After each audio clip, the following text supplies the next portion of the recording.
Hi.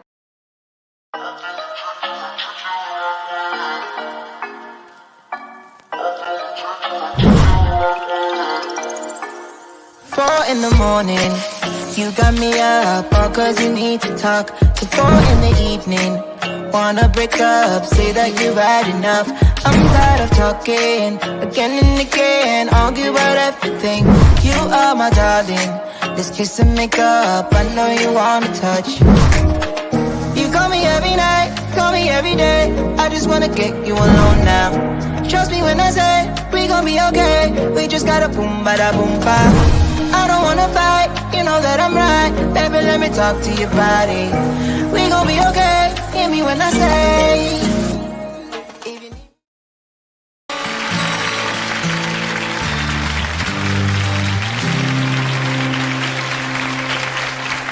All right, here's a question today. Should a man ever be forced to pay child support for another man's baby?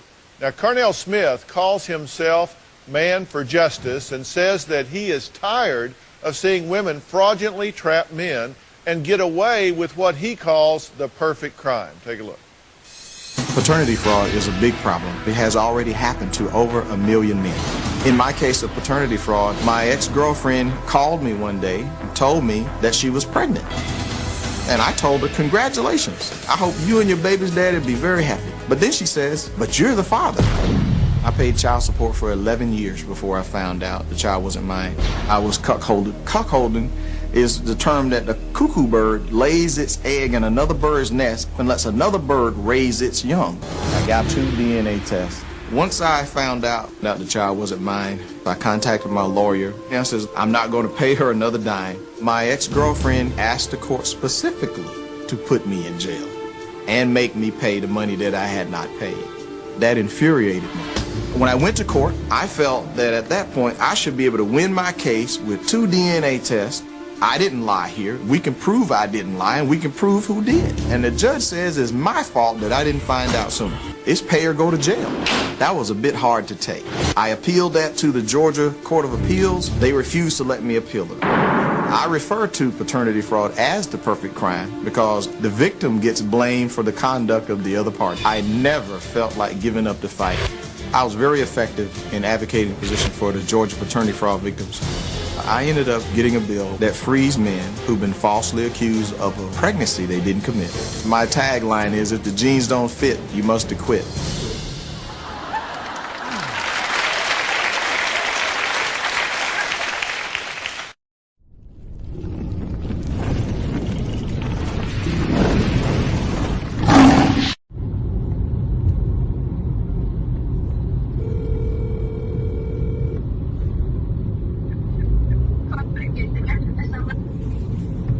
Hello?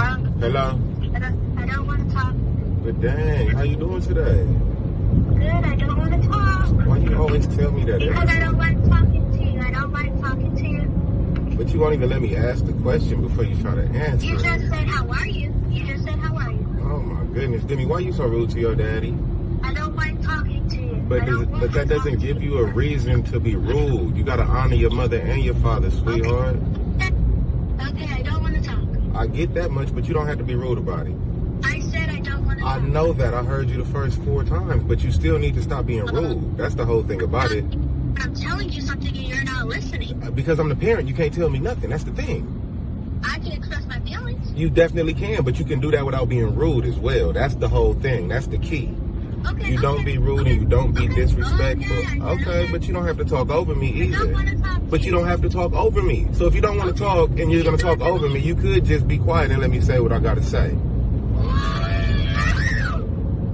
You get that from your mama. But I love you and I miss you anyway. Goodbye. This right here is a prime example of how these baby mama terrorists raise their kids to hate the father. Now you got this 10-year-old daughter who is disrespecting the father just like a baby mama terrorist would. What their job is to manipulate. That's their spokesperson. Teach them to hate the father. But unfortunately what end up happens is when she get older, she's going to end up a baby mama terrorist. This is why you have more baby mama terrorism in our communities today. This is why you have more weak, emotional blue pill son husbands of today aka simple forces, because these baby mama terrorists raise them to be that way. They're not born that way. As soon as you leave a relationship or go through a divorce, that's when your relationship with your kids go left, because they need their kids. They will use them as pawns, weapons, shields, and even to be spokesperson. And this is why I tell y'all, when it's all said and done, don't lose your livelihood or your foundation because of a baby mama terrorist, not even some manipulated ass kid. You keep your veins cold, wash your hands and move on, keep your receipts, because in due time, that baby mama terrorist must be exposed. You expose that manipulated ass kid. This ain't nothing but a form of child abuse. These baby mama terrorists hate the man more than they love their own kids. And that's why I continue to do what I do. And like I said, keep your motherfucking veins cold. Wash your hands and move on. I pray for you, brother. This is no joke. This happened in the white community, black community, Latino community. Doesn't make a difference. These baby mama terrorists come in all forms. But then they sit back and say, why are we not protected? Why are we not led? Why ain't nobody looking out for us? Because you've been raising these same demons and monsters, these devil son-in-laws, for the last 30, 40, and 50 fucking. It's a hard thing to admit, but it's understandable why they would choose to go their own way. And that's what's scary, is there's actually a rational reason why they would do that. Men going their own way. And you can think what you want about it, but this is a really big problem for women, for us, for our future, for families, for you to find a partner. If a population of good men are walking away because they're fed up with women, if you're being told all your life that you are bad and wrong just for being a man, and that you have toxic masculinity for being a man, and that, you know, women, there's this famous expression that, you know, a woman needs a man just like a fish needs a bicycle. And that men are basically useless. And that men are terrible, and that, you know, women are superior. Our society is very callous towards men. The only message most men hear in the world is that they're a bumbling buffoon. The TV shows are full of idiot men. Commercials show men as buffoons. The society is against them. All they hear about is what idiots men are. It's the mass of women that are taking over the culture and representing women. They're loud. They're mean. They say they want equality. Why are they not protesting in the streets for the changing the laws for alimony or child support or child custody? Because they don't want equality. They want superiority. The male gender has more of a slave state, and it's because men are now subjugated to the law and to women, and nobody really believes it, except the men who go through, say, the court. But most men think that they're exempt from that until they end up in a bad situation. So for a lot of the men, and a lot of them have gotten screwed over in terrible relationships and divorces, and gotten their kids taken away from them. So it's an understandable response. In the United States of America, as a man, you can't speak up. I think most women tend to be very, I'm stereotyping, but they tend to be more collectivist. They tend to sort of be more in that socialist mindset. So I don't know that you're going to see a huge change. I think the change will have to come from men. The lives of women will not change until the men get the opportunity to also examine and define and change their lives.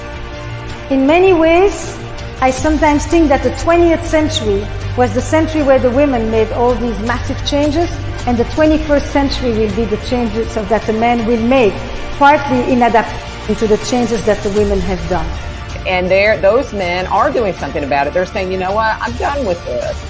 I'm not getting married, or I'm divorced. They don't sit around just trying to live their life through women. They actually have lots of hobbies. They go out, they buy that land you were talking about. They're getting motorcycles. They're having a good time, and they're enjoying life without having to deal with the stress of the women and the society that tells them they have to have a woman in their life. How would you feel? I mean, you know, you're not going to feel that attracted to a woman or or care to be loving towards her or romantic towards her. So this men going their own way is a reaction to that. I really think it's a rational reaction to that. Men are finally like, hey, we've given you all you want. You know, you are equal in every way, and then you're still shaming us.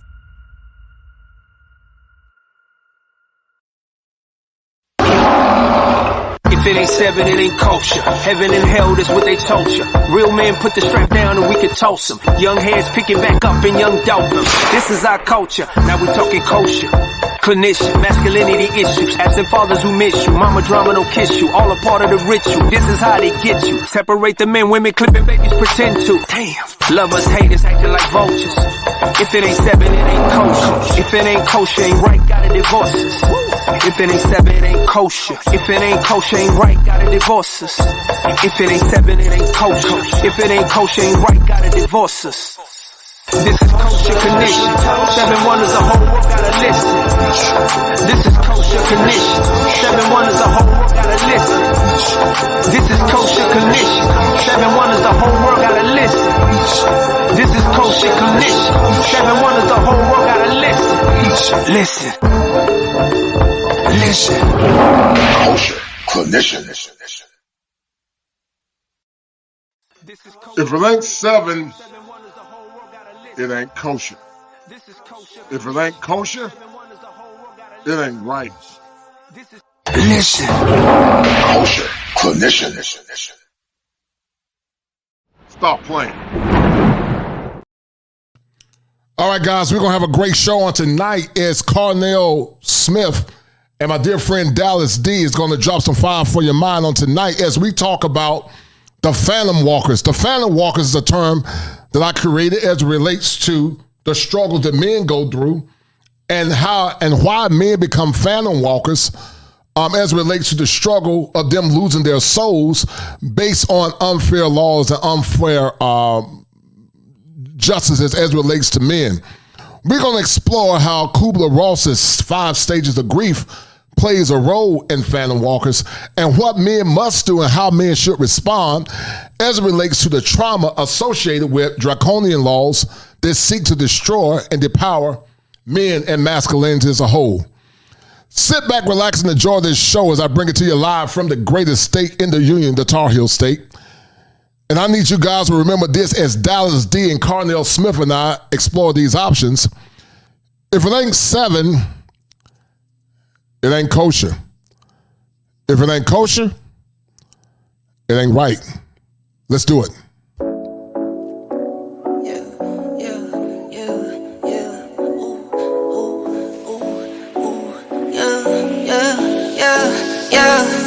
Laugh it to the bank like laugh it to the bank like I got it in 10s, 20, 50, 100s, 10s, 20, 50, 100s, 10s, 20, 50, 100s, 10s, 20, 50, 100s. Laugh it to the bank like pedal to the floor, need no brake lights. In the dark, watch me make light. I'm a star, got no stage fright. Please don't get me mad, I'm a nice guy. The American government is laughing to the bank, and they're just laughing to the bank the exploitation of the American man. What say you?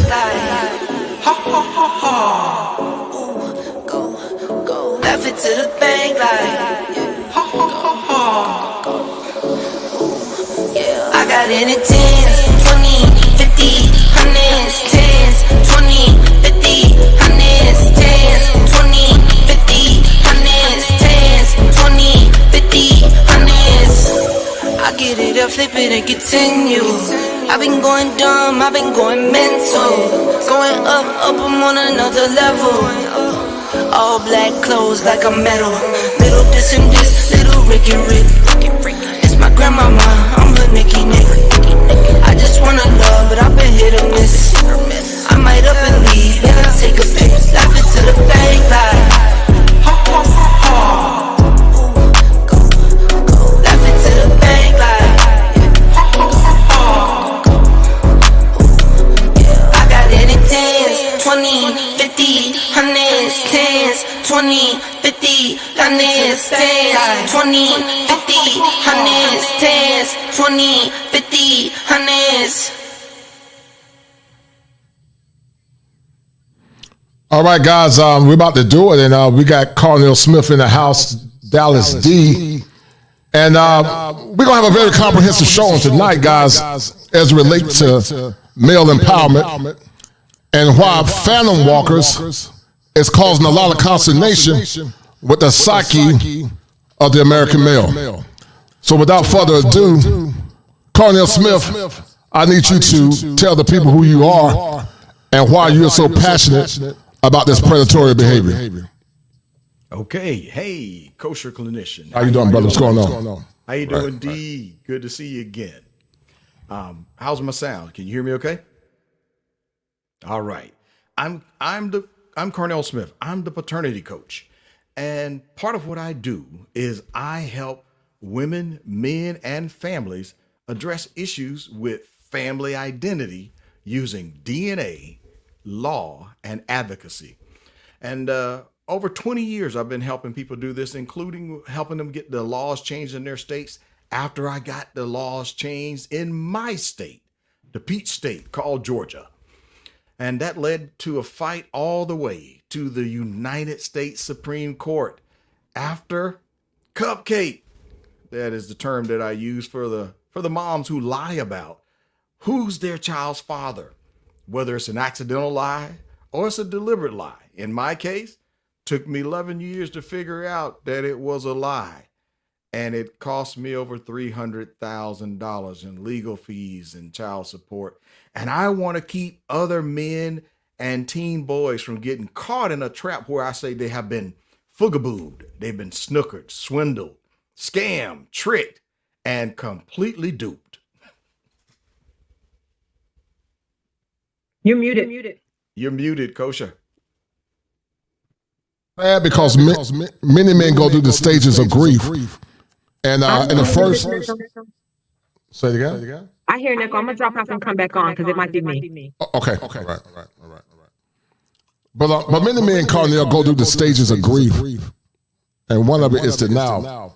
I'll tell you what. Something is, it's an echo in the back. Do you hear an echo? Yeah, I do hear an echo. I don't know who it is, though. Is it still echoing? Yeah. How about now? I made an adjustment on my side. Okay. So it sounded like it went away. Okay. All right, hold tight.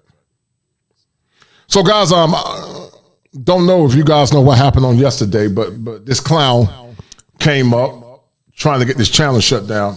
And we're going to figure out what we need to do from a legal perspective. And I'll just leave it at that. If you guys need to come up in the future, you got to show your face in the background. You muted. You are muted. We're not going to have that kind of nonsense. So moving forward, guys, if you want to come up and share and have a conversation, you're going to have to come up and show who you are, man. We still got an echo. I don't know where it's coming from. All right, so let me finish that. All right, but anyway, Cornell, I don't want to waste too much time about echoes and whatnot. I don't know where that echo is coming from. But how about now? I just took the effects off my board.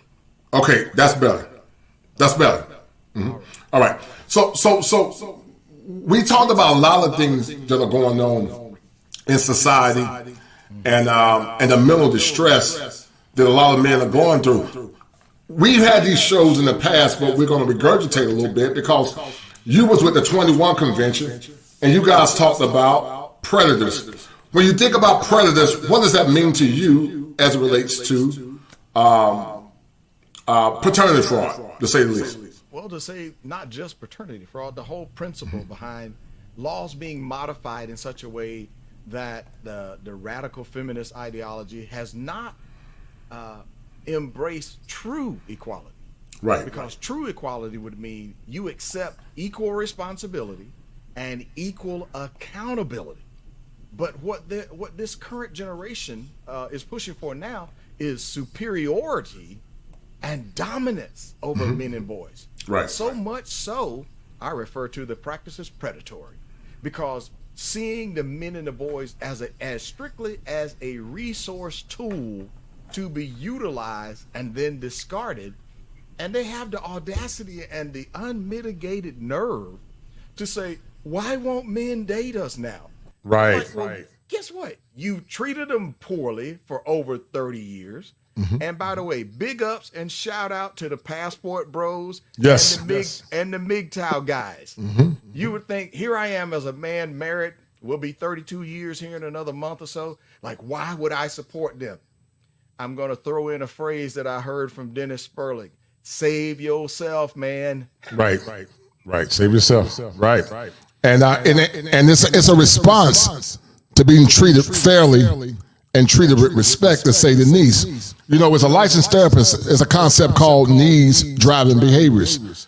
And when men are not getting their needs met, then Cornell, they go to alternative outcomes to get their needs met. What would you say about that, Dallas D, and the response from Cornell? I agree with that. But one thing I do want to say about what Carnell said and the whole predatory behavior is I totally agree. And Carnell was actually on our show, and he brought up something that women want to pick daddy post-pregnancy or postpartum. And that's exactly what it is. And most of the time, I do believe it can be accidental, but even when it's accidental, it's intentional, because that woman knows that she has had multiple sexual partners during this time frame that she could have gotten pregnant. So even if you don't know, even if it's not intentional, there's still some intent, because you didn't make it a priority to find out who was the biological father of that child. And you knew that there were multiple potential dads. So even when it's an accident, it's intentional. Dallas, I don't know if that's you, sweetie. It sounds like an echo on your end, but I heard it when I got off on your end. You heard it on my end? Yeah. Even when I got off, I still heard it. Well, do you hear it now? Do you hear it now? I don't hear when you speak. I only hear when me and Kosher speak. Oh, well, then for some reason. Then I'm in the clear. Okay, Cornell, we're going to worry about. But guys, do me a favor. Share this stream on the night. This is a very important stream. Some of the men that are spawns of gremlins have an animus towards anything associated with masculinity. So because they are emotional men, they are clowns, they are demented, they use and do anything in their power to sabotage or stop. But what these fools don't understand, I got a background in law enforcement, and I'm coming for you. I got an idea, and I'll leave it at that, and justice will be damn served. Excuse my language, because I don't like it when people try to sabotage innocent people. They're not doing anything to them. But you're so sick and ignorant and stupid that you got to revert to exposing yourself because your mammy didn't teach you no better, or your daddy left you. That's why you got so many issues with the passport bros. Men that don't bother you, men that don't even care about you, but yet you're so obsessed with what men do with their phallus. But we're gonna leave it alone for now. But the stages of grief, Cornell and Dallas, denial. Let's talk about the denial of the law, but also the denial associated with some of these lying women when it comes down to paternity fraud. Was that question to me? Yes, sir. Okay. Could you restate it? Because I thought you were about to itemize those stages of grief. So that well, we will at some point. But so as I itemize it, as I said earlier, the world is in denial about the struggles of men. That's one. Yes. So if the world and the law is in denial, what have you seen in your advocacy that's causing that denial? Okay. All right. So now I get it. I'm going to tell you something that I have seen in over the 20 plus years of sitting at the table with lawmakers. These changes that we have currently in place, specifically in the area of family law, okay? This is the area and the most angst that I see that affects men and teen boys right now. Right. Is when these laws were passed by, we'll probably go back a couple of generations of presidents all the way back to the 70s. There may have been a great idea in mind, and I'm going to say in mind, to minimize the potential for women and children to be supported by the taxpayers indefinitely. Okay? And I can see that part of that could be reasonable and could be rational to say, well, look, if two people created a child, then two people should be responsible. Right. But in the passage of these laws that created the child support enforcement program using Title 4D, 5A, B, C, D, E, all of it is based out of the Social Security section. So think about this for a second.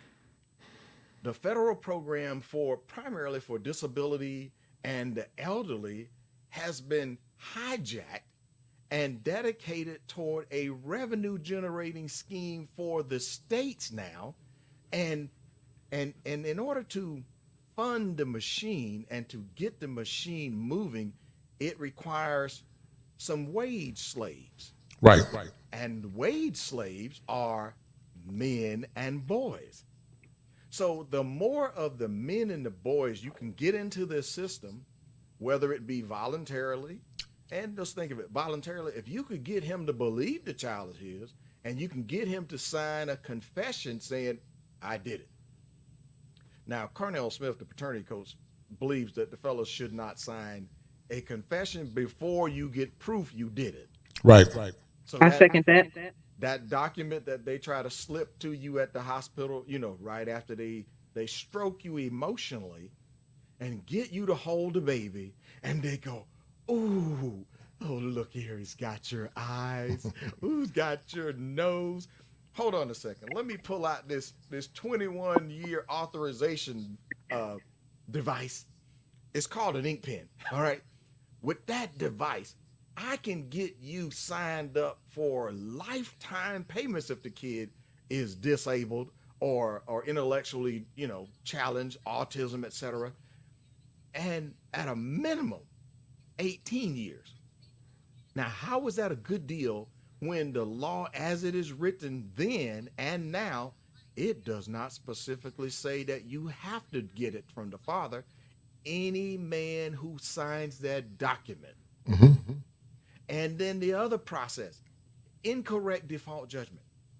I have a group of affiliate of military men that there were over 600 of them from every branch of the armed forces. And the way it works, kosher clinician, is like this. You sue the guy for child support and paternity, and the mother she can put her address down as where you need to serve him so he'll know about the lawsuit. Mm-hmm. If the two of them are no longer living together, how is he going to know about the court hearing, and how is he going to come to the hearing? And let's just make it even worse. Let's say he is deployed out of country, or he could be in country and in another state. Well, if he doesn't show up at that hearing, we're going to make him the daddy because he didn't come in and say he objects. Number 3, marital presumption of paternity.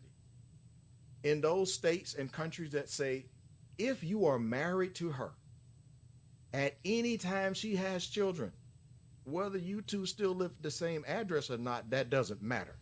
If she's still married to you and she has children, they are automatically yours.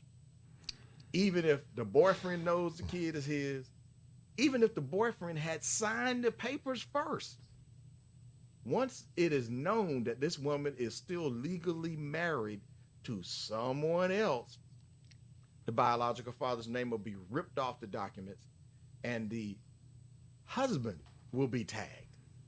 And then the last one, including something I've just interviewed a young college man about, is mistaken identity. Now, just imagine if there was another kosher clinician somewhere in the United States in another state. And if kosher clinician got sued in this other state, but it's not the one in the Tar Heel state, Mm-hmm. well, you would see the paperwork. You'd be like, oh man, that's not me, right? But just because you have same name, I came across a case where a kid got sued. Listen to this. 14-year-old kid got sued for child support for a 17-year-old kid. And the child support agency refused to drop the case until we convinced the mother to go public and get on the news about it. Did you say the father was younger than the child? The kid who they sued was younger than the child who was on the child support order. Let me tell you how it happened. The real dad, who used to be this woman's ex-husband, let's just say this guy's name is Tom Jones. Now, how common is Tom and how common is Jones? Well, this guy moves out of state. So the data match program that got put in place by the federal program as part of these child support reform from the 70s and then from the 80s and then from the 90s, well, that federal program, they use it as a means of tracing people and using what they call a skip tracer. It's an investigative unit for the child support. And they hunt for people who have this name. Well, the 14-year-old kid's name is Tom Jones. Well, they don't believe you when you say you got the wrong person. The kid's mom goes with the kid down to the child support agency and say, look, they would not drop the order against the 14-year-old. So when I say mistaken identity, listen, if you are a person who's living today and you have a common name, the way you can get yourself snared into this little trap, which I call, which is the reason my book is called Trapped by Law. Right. You can get caught in this through no fault of your own by the fact that you have a name that is same as or similar to the person that's on that lawsuit. Right. But now, if you choose to ignore it, you then can be ordered to pay this child support, even if it's scientifically, medically impossible that you could be the father. Now, how could that possibly be a good deal for the kid that's affected? How you gonna get money out of a kid that's younger than you? Right. This is dumb as all get out, right? But rather than apply some common sense here, the agency should have been able to correct this in less than 10 minutes with the mother of the boy, bringing the boy there in front of him. Look, here is his middle school ID. Look, here is his birth certificate, certified original copy. Is there anything else you idiots need before you will quit bothering us and go on about your business and find the father of the 17-year-old? But no, they double down. You better have someone representing this case. If we have in court next week, you better have someone here, or else we'll issue a default judgment. You know, Dallas, when you hear Carnell speak with such precision and passion, and when you think about denial, what resonates the most with you? Because denial is one of the first stages of grief. But what resonates the most with you? Hearing Carnell speak, what resonates the most with me is, and what I've said for a long time, is men still not wanting to, how do I word this? Not wanting to speak negatively about women. With men still trying to hold women to a higher power, trying to put them up on a pedestal. And I've noticed that because he's still talking about, mistaken identities. And if you take a child down there to the court and say, here, this is my 14-year-old son. So it's the idea that even in this environment, you still have men that are still trying to put women on a particular pedestal, or at least, fall into this whole thing about, women maybe not deserve what they're getting. But my thing about that is women are a lot more vicious than a lot of people tend to believe. And I don't think a lot of women are necessarily in denial. I think when it's intentional, can it be denial? So I don't think that denial is necessarily one of the things that cross my mind when I hear these stories of women or men who fall victims to paternity fraud. But I love to hear men speak about these issues, because even like I've been on Mr. Palmer tons of times, even when you hear about all these horrendous stories about what men have gone through in child support court and family court with child support, being jailed and all of those things, especially when the child is not yours. What you don't hear are those men still trying to rob women of motherhood. They're not trying to take the babies away from them. They're not trying to say you haven't earned the right to be a mother. They're still not doing that to these women. They're still not discrediting them. So I love that. I love that. And I love that about men, because you guys are not You're not what women are. You don't speak from an emotional standpoint. Right. You're very articulate, and you speak from a place of education. You speak from a place of learning, from experience, and from logic. And so I do love. I love to hear Carnell talk about this, even though I wish she would just. Hey, it is what it is. Women are dishonest. Most of you women intentionally pick another man to be the father. A lot of you either ran down to welfare office and just wrote any Tom's name on that list. A lot of you were married knowing you were having extramarital affairs and refused to let your husband find out that you were having an affair. So for me, it's the whole approach, and I love a man's approach to these conversations. I love being on this panel with these men, but I'm going to be the one that's going to be brutally honest with the women, and y'all need to get it together. One of the things, another thing, and we'll get to this later, is oftentimes you hear the men that are victims in these situations. What you don't hear is anybody talking about the children. And I was talking to a group of women about this whole paternity fraud thing, and they were acting like, oh, it's so rare. I was like, well, according to AABB, 30% is not rare. That's critical mass. In business, you can't take a 30% profit loss. That's critical mass. Right. 30% is a huge number. So for women to blow that off, that means you have put yourself in a position where you see yourself a bigger victim than the child. And how did we get to this point where a grown adult paints themselves a bigger victim than the child that you victimized? Well said. You know, Carnell, Dallas made some very good points. And one of the things as a therapist that I talk about is something called cognitive dissonance. And that happens when people can't hear what the truth is or what should be done that is right. And I created an acronym called DEAF. And it basically means this: they deny the evidence when you present them with the evidence. They become enraged when you present them with the evidence. They argue to ad hominem attacks, meaning they attack the messenger instead of the message, and they will fight you or flee because they can't hear what you're trying to say because of the cognitive dissonance. And it's a problem, Carnell, because when you're trying to give rational thought to irrational thought, the clanging sound inside their head can't hear the truth. They got ears, but they cannot hear. And they got eyes, and they can't see. And it's becoming more and more problematic, Carnell, because a lot of these boys and a lot of these women are raised in chaotic families and chaotic homes that not only produce gremlins, and gremlins, once again, is giving related energy, mama left in neglect. And it happens many times, Carnell, because, they don't believe in the intact family. They don't believe in families coming together. They don't believe in masculinity until after they had all their fun and they had 5 or 6 spawns by Raekwon, Man, and Day. Then they'll come back and say, come back and serve. And but when they come down to power, well, what you're trying to do, Carnell, and this sister on the panel, Dallas D., they won't march and go to Capitol Hill and say, y'all need to change these laws.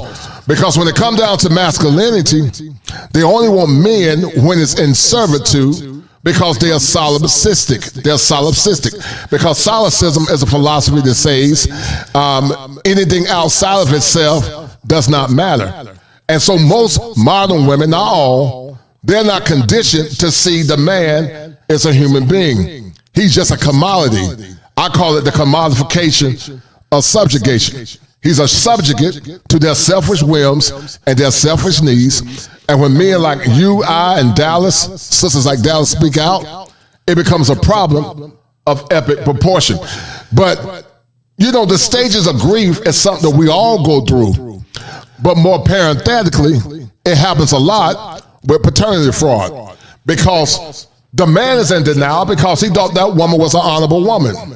He thought that woman was sugar and spice and everything nice. But what he didn't know is that, she liked getting her back blown out. She had extramarital affairs on the side. And once that man came to the conniption, it destroyed him mentally. Do we care about the concerns and the struggles of men and their pain in your opinion, Carnell? Because these women are predators, and these predators make men become phantom walkers, meaning men that are soulless, men that are broken. Because I said in the past that a broken man is a hopeless man, and a hopeless man is very dangerous. So the phantom walker infects her victim, but then in her infecting her victim, that man turns around and becomes a replication of that said phantom walker. Break it down for me. Well said. Well Thank you, said. sir. I'm going to go so far as to say she is actually turning good men into fellas who have ice for blood. Right. I'm gonna borrow a little bit. Oh, they say that I'm low. How about now? Am I any better? Can you hear me now? Right, I can hear you now. All right. I hope it's not. Guys, do me a and I get that from Larnell. All right. Guys, do me a favor. If y'all got multiple streams open, please close it. I don't know if somebody got YouTube open, but make sure y'all close YouTube. If you got YouTube open while you're trying to listen, it's going to cause the echo. So please close YouTube. Okay. All right. So shout out to, I don't know, ETC, Ready to Work. And I apologize for that, brother. He says, sorry, I have to leave. The echoes are distracting. Brother Carnell sound is low but doable. I can't share with these echoes. And for the audience, yes, I'm a wimp because I can't take it. Good night. Well, I appreciate it. Right? That's a deal, right? That's a deal, right? That's a bet, right? That's a deal, right? That's a deal, right? Got 5 on it. All right, brother. I'm going to say ready to work. Because of your kindness, brother, you're the number one sponsor of this stream. Thank you.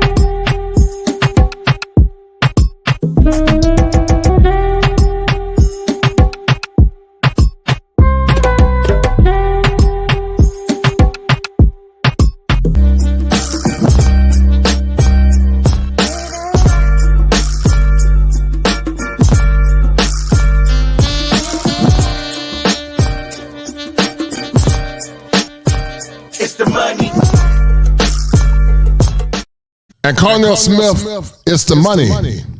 That's what the government wants.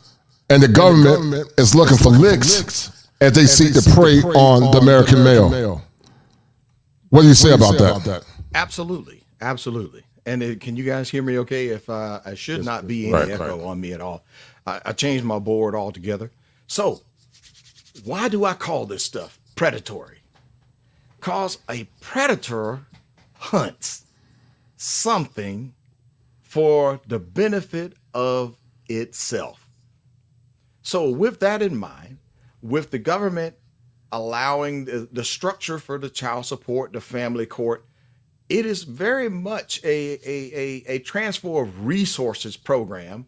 And by the way, there are several states that have opposed us changing the laws, so much so that they said to the governor of those respective states, they said, well, if you change these laws to let these teen men and boys go, we will lose $40 million, is what the state of California said. Right.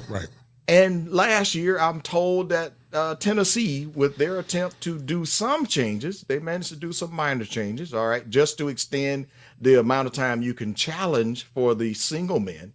All right, I told him, I was like, I think you guys should do what we did with Georgia and Ohio. Open it up to help everybody who gets affected. All right. But other states have gone so far as to claim, well, but we'll lose $50 million. So here's what I've asked. Now, listen to this here, apply some rationale, some logic. Are you saying that the revenue of the state is superior to the rights of the citizens of that state to live unencumbered without being an involuntary servant, aka slave, to your state for the purposes of you getting a metric on your head count so you can get the Title 4D bonus money that's in Title 4D Section 458. It's called bonus and incentives to the states. And for them to make that completely cold-blooded claim, that says to me they didn't give a flying flip about men and boys. Men and boys are a means to the money. Yes, so sir. can we just say this for the benefit of tonight's show, Kosher? It's not about best interest of the child. It's best interest of the state. And if we had that track of playing Money, Money, Money by, I think it's the OJs or somebody like that, you know, where it says people will rob their own brother, they will kill their own mother for the love of money. Well, the state is willing to keep, in many states, men and boys, keep them as income producing property for the state. Now, look, all of us on this panel are melanated to some degree. Right. We know what it was like for our previous generations when they were involuntary income producing property. It wasn't because they wanted to, and I'm gonna dare say they were imported. I didn't ever hear where they were signing up for a free boat ride to the Americas. Shout out to my man Gregory Scotland. He said this is for kosher to help calendar disruptors and haters of the Passport Bro movement and SYSBM. And that's a deal, right? I appreciate it. That's a deal, right? That's a deal, right? That's a bet, right? That's a deal, right? That's a deal, right? Got 5 on it. You know, Dallas, it's rare that you have women that support the causes of masculinity. And you're very passionate about, you know, having equity as it relates to paternity fraud. Why are you so passionate about trying to eradicate the struggles that men have as it relates to paternity fraud? What's your take on it? First of all, kids come first. Protect kids at all costs. They can't defend themselves. Often, depending on how old they are, they can't feed themselves. They can't take care of themselves. So my position is to protect the kids. And every child has the right to know who their biological parents are, whether they be for medical purposes or whatever the case may be. They have the right to know who their biological parents are. So first and foremost, it's for the kids. But in all honesty, my life is watching what women do. I've watched married women have extramarital affairs and blame baby number 2 on the husband. I've watched women walk away from relationships knowing that they were already involved in another relationship, but trying to pin the baby on the ex because he was more financially stable. So for me, I don't think I'm picking masculinity. I'm picking what's right. And I'm always on the side that's right. Whether I don't care if I love you. I don't care if you're black, white, man, woman, short, tall, skinny, fat. I'm on the side that's right. And paternity fraud is wrong. I don't care how you spin it. I don't care how you look at it. It's wrong. Hey guys, hold tight. I'm gonna sign you guys out, and we're gonna come back in. Hold tight. Hold tight. Give me 1 minute. Let me spin this. Hold tight. Did he sign himself out? I think he did. But you're correct though. This is about what's right, not who's right. Exactly. Dallas, you don't have Facebook open, do you? Yep, I do. Yeah, close that, please. How's that? Okay. Is that better? Keep talking. Yeah. Okay. I still hear the echo though. I don't know what's called. I don't know. But I'm going to drop off again. Yeah, Try to come back.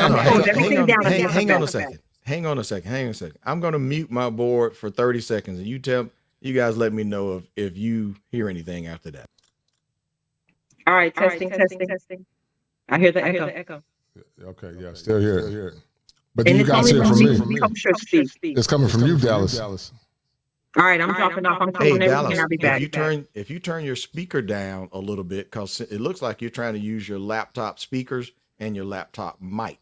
Okay, right.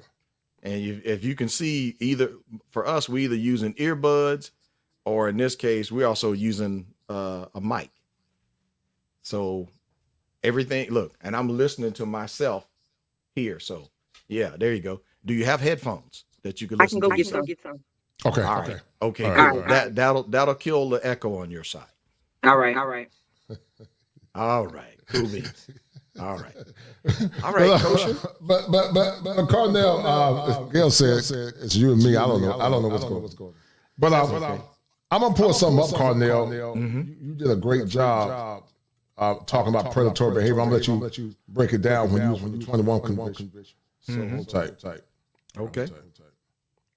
And guys, I apologize for the echo. All right, check this out. Come in contact with the issue. Like so many men and boys, I was lied to. I was duped. I was snookered. I was boogabooed. I was played by an ex-girlfriend who she said these words that I will model after Chris Rock, the actor. She said, "That's your baby." And it turned out, 11 years later, I found out it was a huge lie. That lie was so big, man, you couldn't fit it in this room. But if you've heard anything about intimate partner relationships, often men and boys are taking advantage of it in this way because we don't know that the child's mother has. All right. Carl, I'm going to stop it for a minute. That's okay. I can speak to that. Go ahead, brother. Okay, so there is a very critical question, Kosher, that is never, I mean, when I say never, almost never asked. And here's an important question. It is not whether or not the mother believes or she feels, and they love to go with this one, Kosher. I feel that's my baby's daddy. I believe in my heart. I'm like, lady, I don't want to hear none of that. Okay, here's the question that I want answered under oath. I'd love to have them sworn in, Kosher, and here's what she should be asked. Number one, what is your child's conception date? Once we got that conception date, then were you intimately involved with somebody 30 days before that date and 30 days after that date? And everybody between those two dates could be your baby's daddy, and you should test them all. And she should notify each one of them that there are multiple people who could be the child's father, so that you do not have her setting the guy up for emotional trickery and predatory, I like to call it chicanery, okay? Because, look, if she tells her husband, you're the only one, but Chad, Ray, Pookie, and those folks they were in a recreational situation with her the same day. Her telling her husband he's the only one is a complete lie soon as it rolled off her lips. But how critical is that question? Using the information for that question is why in my book, Trapped by Law, I devised a formula after I interviewed a couple of obstetrician gynecologists. And the OBGs told me, kosher clinician, multiple times over the years that women have come to them and tried to get them to change the due date of the child so that it would line up with the date that she was going to try to convince the guy that he did it. Now, this is some major chicanery, snookery, okay? Right. If you had to provide to these guys what I call the ABCs of paternity, it's a formula that I put in my book, and I use that formula. This is how I cracked the case for a man who had an identical twin, and both twins had DNA results saying 99.999 that they were the father. But my guy, who was my client, he said it couldn't be him. So here's the three things. All right. What is the age at birth for the child? In other words, when that child's born, how many weeks old is that child? Right. Now, a lot of men and a lot of moms make a critical mistake right here. When you ask them, well, what is a full-term baby? They'll say 9 months. And I'll say, nope, you are wrong. A full-term baby is 40 weeks. If there's an average of 4 weeks in each month, kosher clinician, 40 weeks divided by 4 equals how many? 10. Well, if anybody who is trying to use 9 months as the maximum for a full-term pregnancy is going to be off by 4 weeks. And 4 weeks matters because it becomes a reference point of, well, where were you during that 4 weeks? What if you were out of the state? What if you were out of the country during that time? The second thing you need is the birth date for the child. Right. Well, the birth date is probably the only reliable piece of information that most men and boys who've been told they were the dad, that's the most reliable piece of information that they're ever going to get. And it is because there were witnesses. Because when a child is born, you got the treating obstetrician, you got the nurses and those people who are there, and hopefully the mother doesn't have any complications, right? So you got the birth date, you got the age at birth, how many weeks old, you got the birth date, and you need the third variable, you need conception date. Well, if you don't have all three, you don't know that you are the only possible father unless you were on a desert island with her and you were the only male on the island. For most males, they are relying upon how honest is the woman. Whether she's your boo from high school or she's your babe you've been married to for 10 years, 20 years. Listen, a whole lot of men are just taking it on faith. Same thing with the teen boys. Got his chest stuck out. Oh man, I'm about to be a father. What he doesn't know, she's already been with Chad and Ray from the football team. And guess what? It's not them either, because there's a fourth dude that she didn't even disclose to the other ones, right? Right.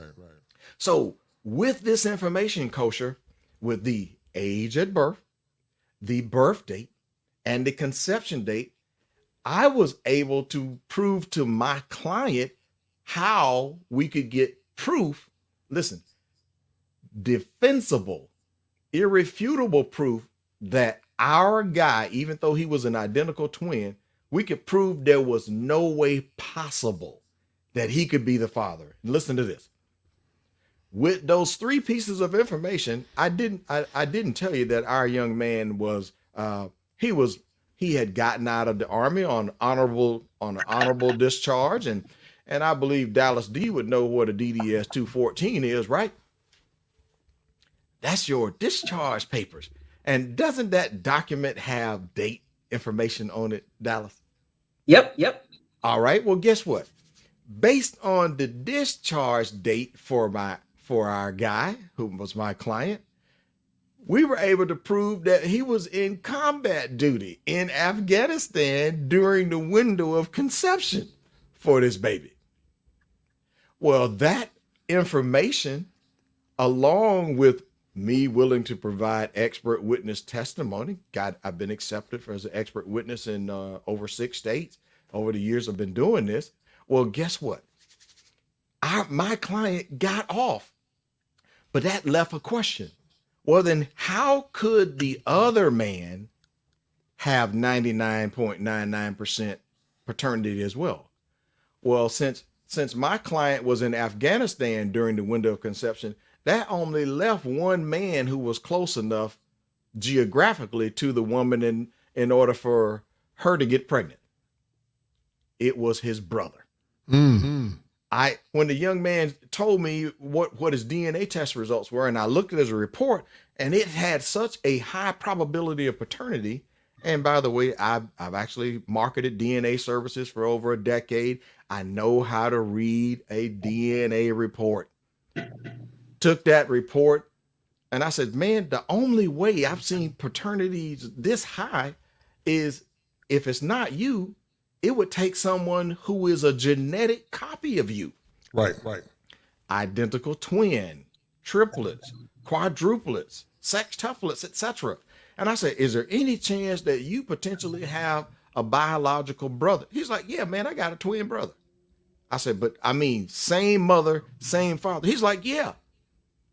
It hadn't dawned on him yet what I was about to connect to him.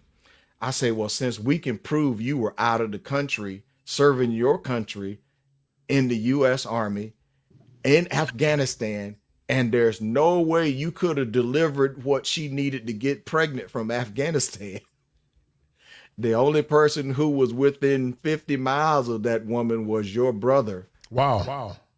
And the child support order got switched to the brother, and the brother didn't want to be named as the dad because it was going to be a problem with his wife. And I'm like, well, hey, the truth is the truth. The facts are the facts. We are not going to let our serviceman take the hit for his horn dog brother. You know, hold tight. I'm Dallas. Shout out to my man XL Pro for the $5 cash app. I appreciate it, sir.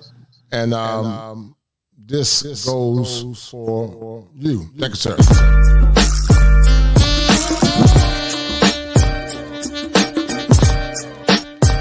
It's the money.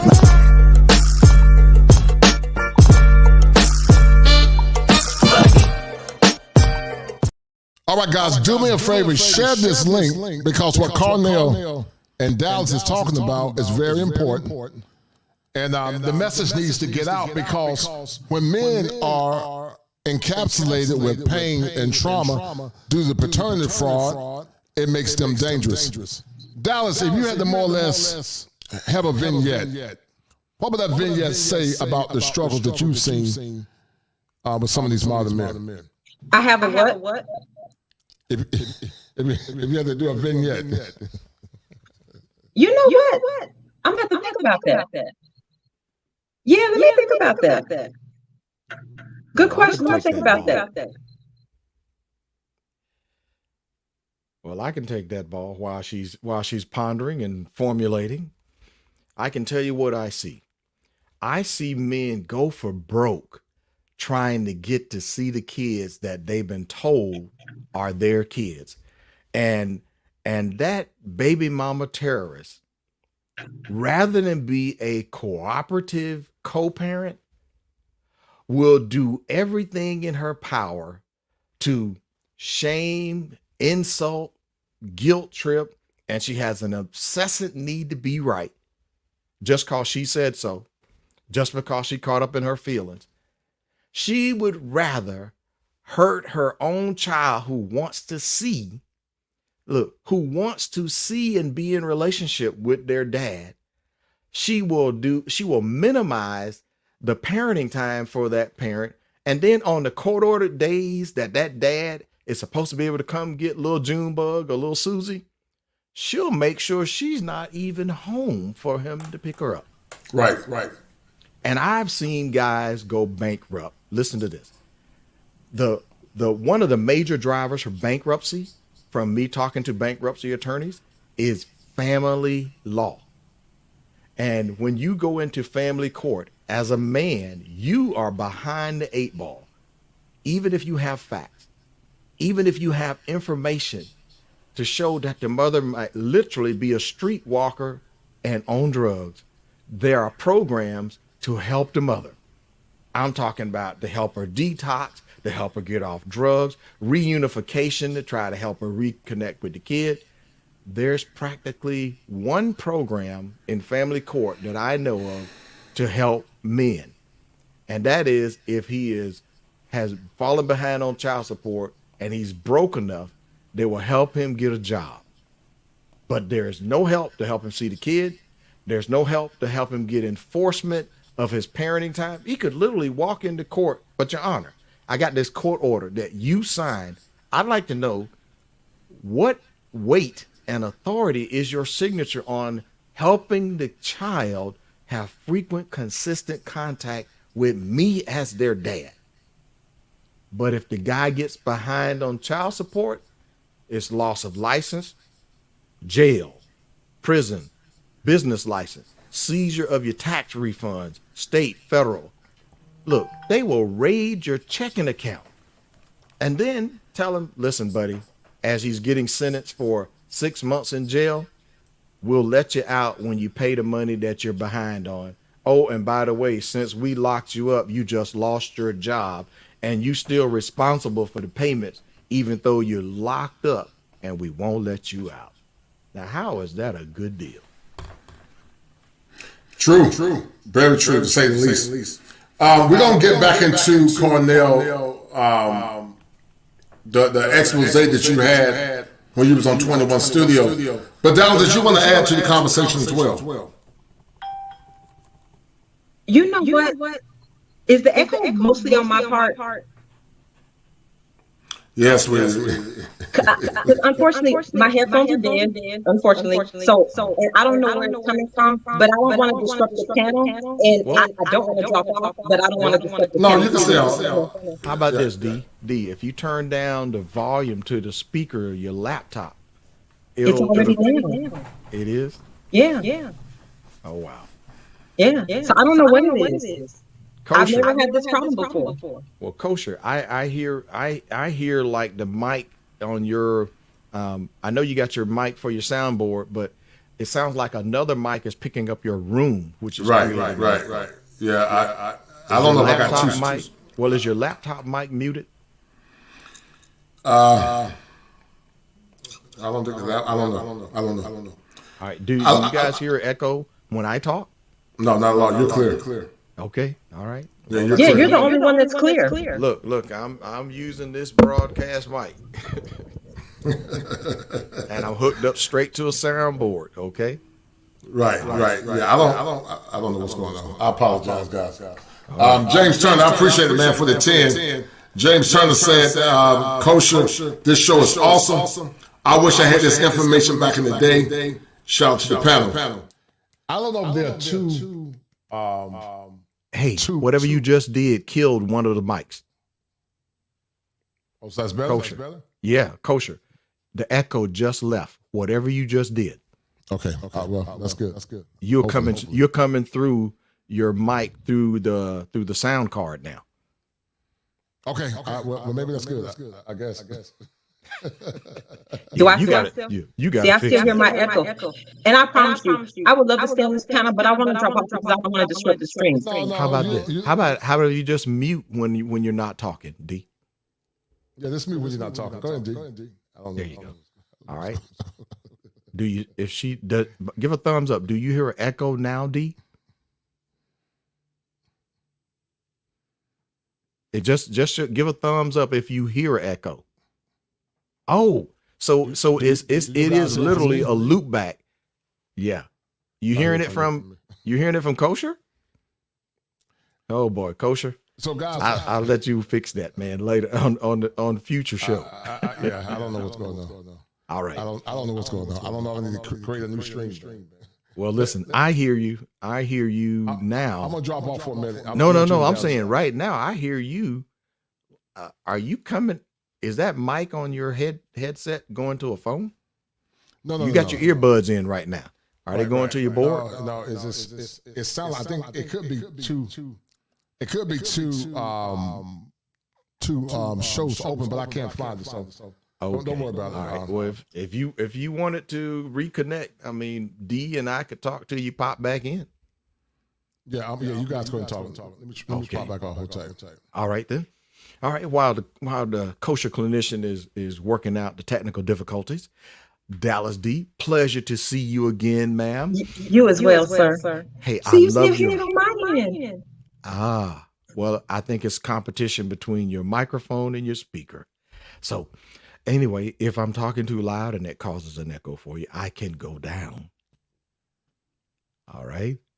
You're good. Okay. All right. Well, Kosher, how we doing now, sir? How we doing? I don't know. I hear you through that mic next to your mouth now. I don't know. All right. But anyway, this talk, man. Don't worry about it, guys. Okay, so don't worry about it. But a key thing that I want to let the listening audience here for the Kosher. Great show, but cool. But I want to let the audience know. I can't hear you. Kosher. D is not the only woman that is standing up for truth in this area, especially, and I'm going to tell you how I've been instrumental in getting laws changed. There are more women like D than there are those shady hood rat hustlers.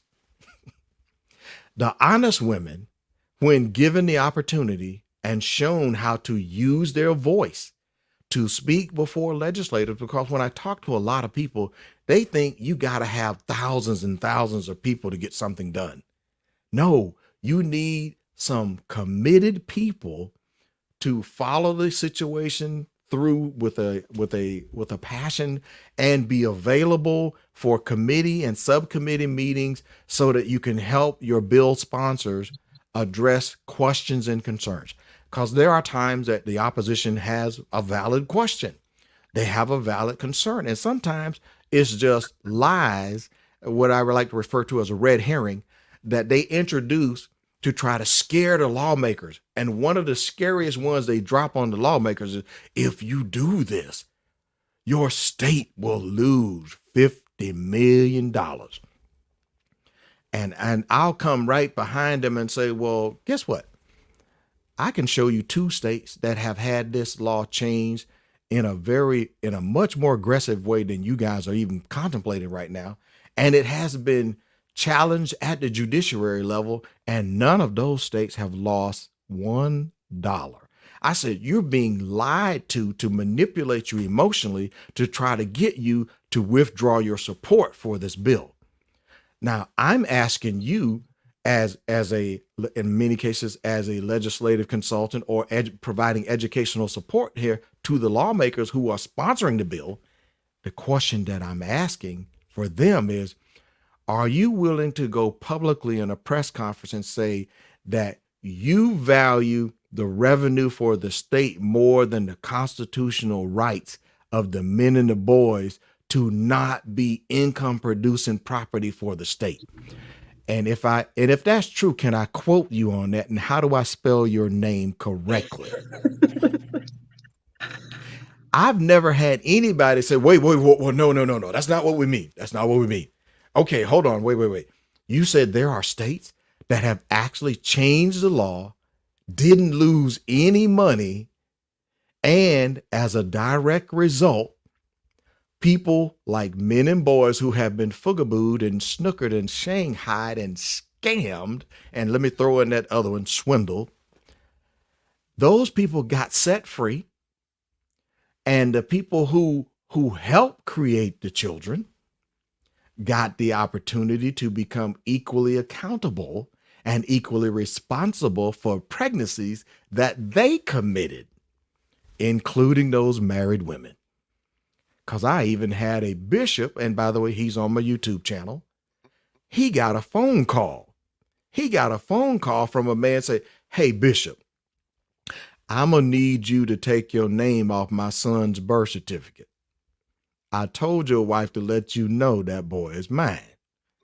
In other words, he was calling the bishop to enlist assistance from the bishop so that he could get the bishop to take his name off so that he could get to see his son more than the bishop's wife was letting him see the boy. Well, this was a surprise to Bishop Edwin Mack in Michigan, and I'm not violating any privacy. Bishop Edwin Mack has spoken at a town hall meeting that I sponsored and flew him to. He's also spoken on the news in Michigan, and the news clips are on YouTube. Okay, so no privacy violations here. Here's the question then. How did this man know that he was the father and that the bishop wasn't the father? Well, ding, ding, ding, ding, we know that cheating wife of his. And when this question came from that man saying what he wanted the bishop to do, the bishop tested all 3 of his kids, Cultural Clinician. Listen, a bishop is a senior leader for a body of churches, multiples of churches. He has a reason to expect that his wife would be honorable. She would honor her vows. She would keep her legs closed for anybody that wasn't her husband. Right. And in fact, she shouldn't have been out even entertaining conversations with anybody who wasn't her husband. Right. But she took that to a whole nother level. Right. Because the bishop got paternity tests on all 3 of the kids. Only 1 came back to be his. And the two that weren't his had different daddies. So let's throw in the name of a song right here. Papa wasn't a Rolling Stone. Cupcake is a Rolling Stone. Wherever she laid her dress, that was her home. Guys, do me a favor, get the likes up and share this stream on tonight. The robot just told me that inflation is high and the paternity fraud is destroying men. Get the likes up.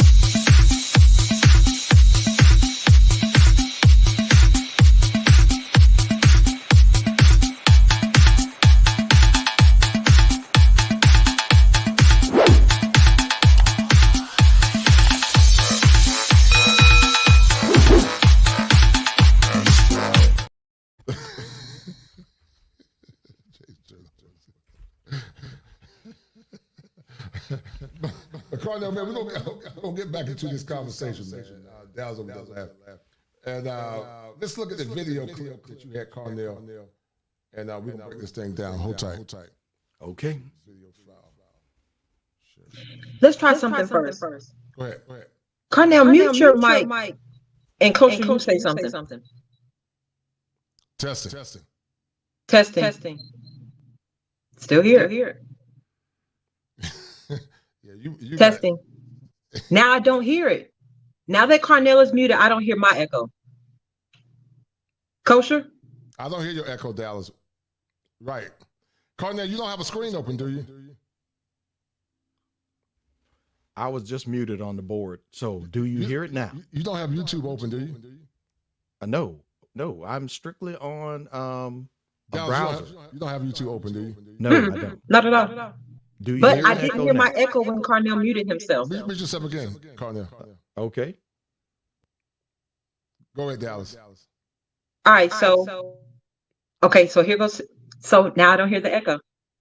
No, I don't. So everybody just mute themselves when they're not talking. Right. I don't hear the echo now, Dallas. I don't hear the echo now either. What you talk. I don't hear it on my end either. So we're gonna shame the devil and burn Cornell at the stake. Cornell over there with that. I don't know what he had. Cornell the witch. We think we were the witches all the time. Cornell the witch with a suit on. Yeah, we thought he had the cheat code. All right, I'm gonna put this link up, guys. Hold tight, and we're gonna let Cornell talk to the people from the 21 convention. Hold tight, guys. I was played by an ex-girlfriend who she said these words that I will model after Chris Rock, the actor. She said, "That's your baby." And it turned out, 11 years later, I found out it was a huge lie. That lie was so big, man, you couldn't fit it in this room. But if you've heard anything about intimate partner relationships, often men and boys are taken advantage of in this way because we don't know that the child's mother has one or more intimate partners during the window of conception that she said he did it. And the family court operates in such a way that if she said you did it, you did it. You are presumed guilty, and then it is on you to prove to the contrary. And there are some problems with that. So what's the problem? So to have any kind of conversation, we got to have some kind of common defining of terms. I think that would be reasonably fair. Paternity fraud is when the mother or a legal guardian of a child, they file a lawsuit claiming or alleging that the male is the biological father of the child with, look, key words here, without advising him, without advising the government officials and the courts that someone else could be the father. This is not an accident. And out of all of the people who were involved, there's only one person in that scenario who knows there are other potential paternity candidates that exist. And who is she? The child's mother. And she knowingly and willingly conceals the existence of that other guy or other men from the guy who she might want really hard to be the father. That's the guy she's in love with, and he's already ended a relationship with her. And she wants to bring him back into the relationship using a bait baby. If you've ever heard of fishing, you can't catch fish without bait, right? Well, how do you get access to the guy's resources and get the full weight and enforcement of the court system all the way up to the Attorney General's office in a state? If you can get that guy to believe that he's the father, and you can get him to put his name on a document based on that belief, it'll get you access that is enforceable under pay or go to jail. That doesn't sound like a real good deal when it's presented that way. And some women groups have hated me for saying it like that. But you know, a lie dressed up like a pig. So, Cornell, there's a lie associated with men finding out about paternity fraud, but also there are lies and anger associated with the women. Talk about that briefly, Cornell, in that particular context. Okay, can you hear me okay? All right. So, in the context of the lie that is told, Cupcake can look at that guy with a straight face and says, "You my baby's daddy." While at the same time, she was with Chad and Ray Ray the same day she was with him. And she makes no mention that, well, by the way, there's actually 2 other people that it could be. Now, for some of the ladies and women, that this might make them look bad, and they much rather portray an image that seems wholesome, pure,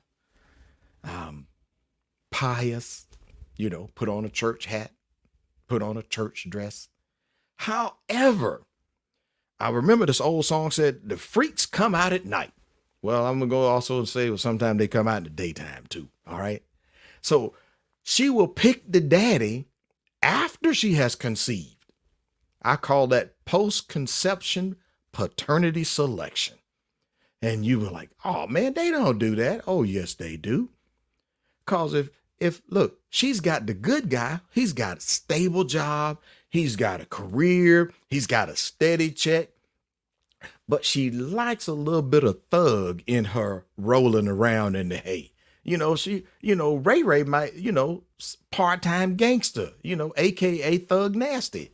And she will be with him because he does more than give her the tingles, man. He'll throw her down and just run him up. And she, because of the excitement and the thrills, she wants not him to be the daddy, because, when she told him she was pregnant, he told her to kick rocks. And, you can't tie down thug nasty. Chad, Pookie, and Ray Ray, they don't play that. They'll be like, look, man, they say, man, I don't sign birth certificate. That sounds like you and your husband have a problem. You're muted. You're muted, Kosher. Not only would they say they're not going to sign the birth certificate, Cornell, if you make them try to sign that birth certificate, Cornell, many kids they'll say this. Kill some of my mama, bro. Like,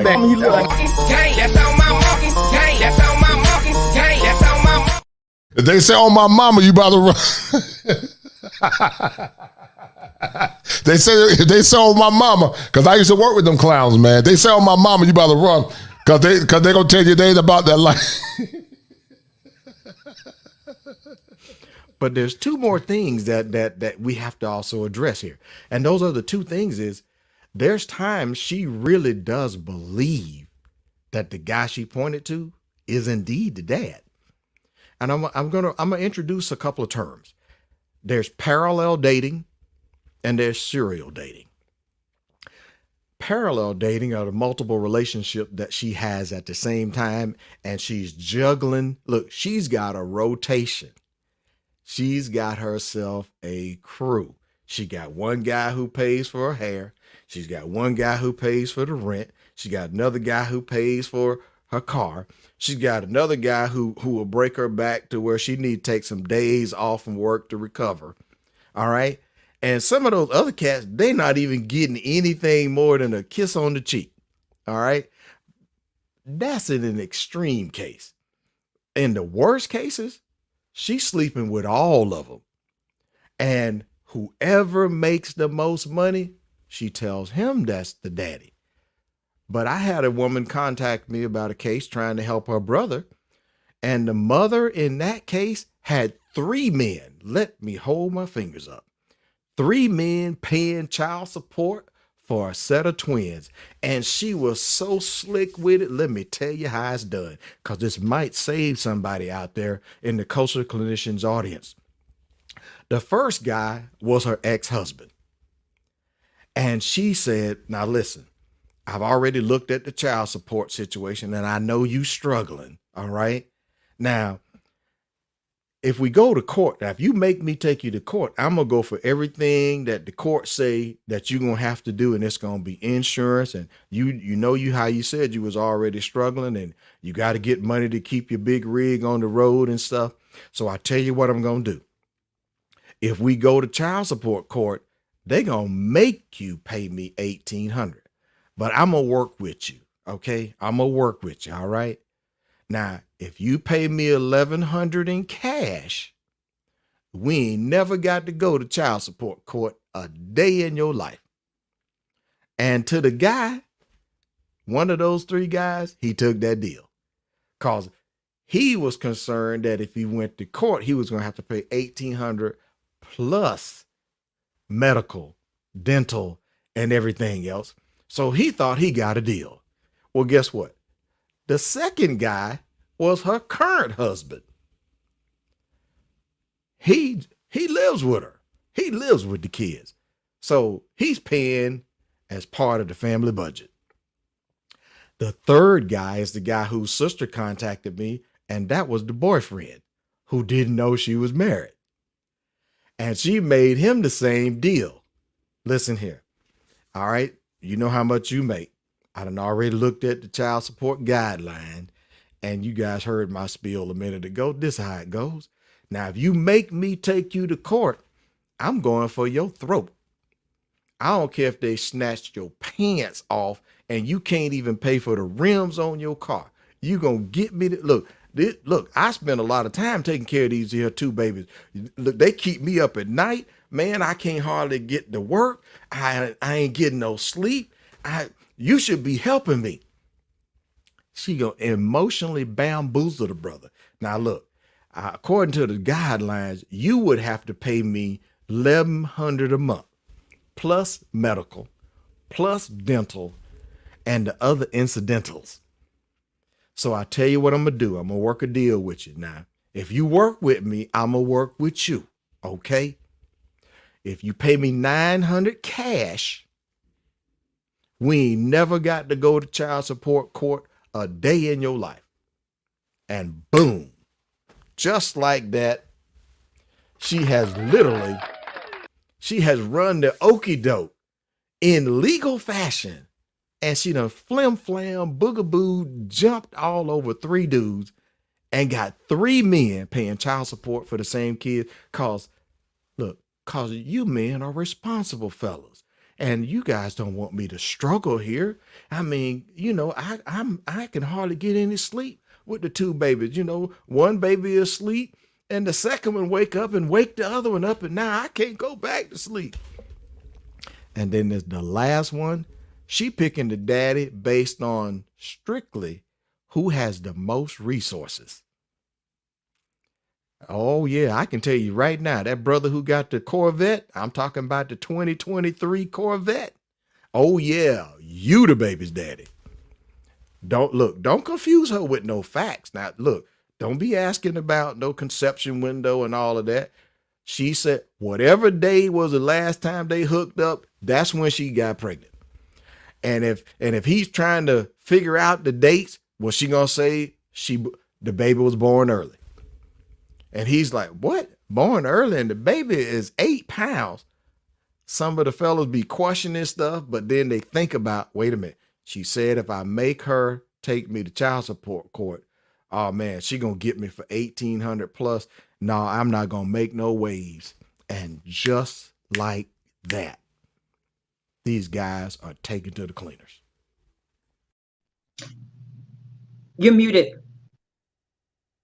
You know, Dallas, you're a woman, and you see and understand how a lot of men are hoodwinked concerning female nature. In your best estimation, why are men so angry when they really begin to see female nature for what it is? In all honesty, they have every right to be. Women have been manipulating men and the system for decades.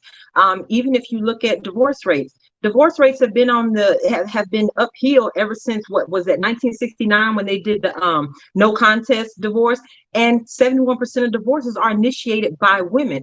But I did want to bring up a point that Carnell said. He talked about the deals, and he's 100% right. No man should ever accept a child support deal from a woman. We want you to all work things out in court, but in all honesty, if you decide, say she took the $1,100 a month, one day she can decide, you know what, I want more than that. One black male leads to another black male. If she can blackmail you the first time, she's going to blackmail you the second time. But another reason why men don't need to do that, especially without a DNA test. Now, if you get into that agreement after a DNA test, it's all fine and good. But without a DNA test, the reason why men don't need to engage in those type of deals is because something called estoppel law. Now, for those that don't know, estoppel law basically says you do not get to claim a right to a right that you have violated yourself. So if you've been taking care of this child for all of these years, and then year 7, year 8, year 10, you find out that this child is not yours, or that you've been deceived, or that she lied to you, estoppel law could kick in and say, well, you know what? In the best interest of the child, it's best that we keep this money going. So estoppel law says that you don't get to claim that's not my responsibility because you've been responsible. You're muted, Kosher. That goes back to the delusion, guys, about she's sugar and spice and everything nice. And when men begin to really see female nature for what it is, it destroys a man. That causes men to go through the 5 stages of grief consistent with Dr. Kubler-Ross: denial, anger, bargaining,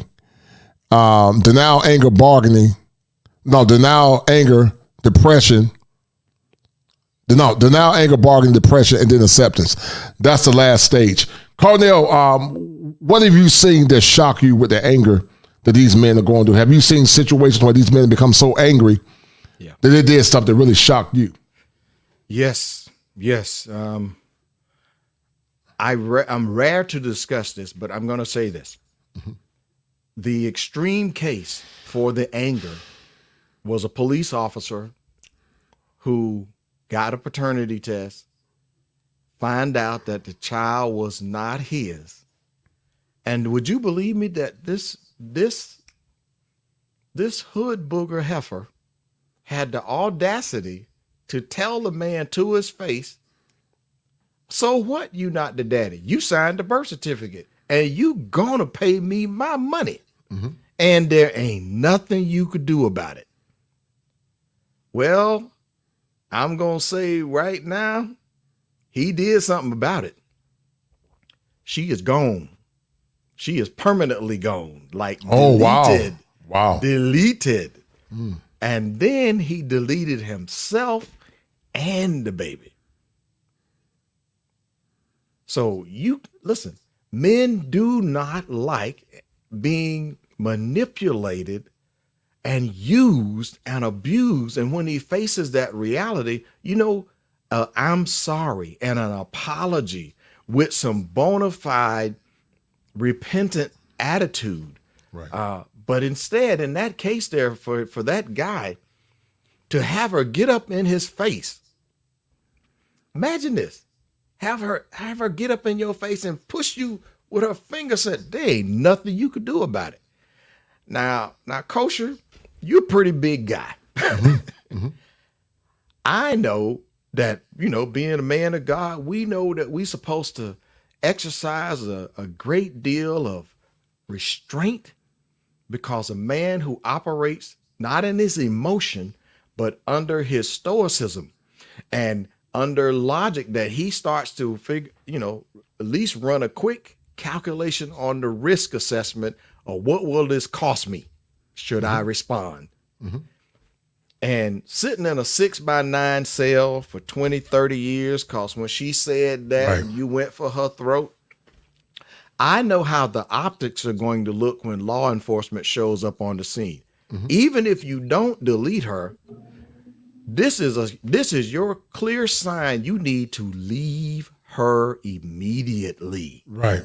And distance yourself, because the other thing what I've seen with multiple cases over the past 2 decades is this same woman will lie and make false allegations of domestic violence against you, and then seek a restraining order against you. And if you hadn't already gotten that DNA test, you're going to have a hard time getting one after that, because if she pursues a permanent restraining order on the grounds that she is afraid of you and that you are categorically classed as a stalker, and she needs to hide even her very address from you and her identities, and she changes jobs, and they won't even let you know where the kid is. Well, the kid is also now part of that restraining order.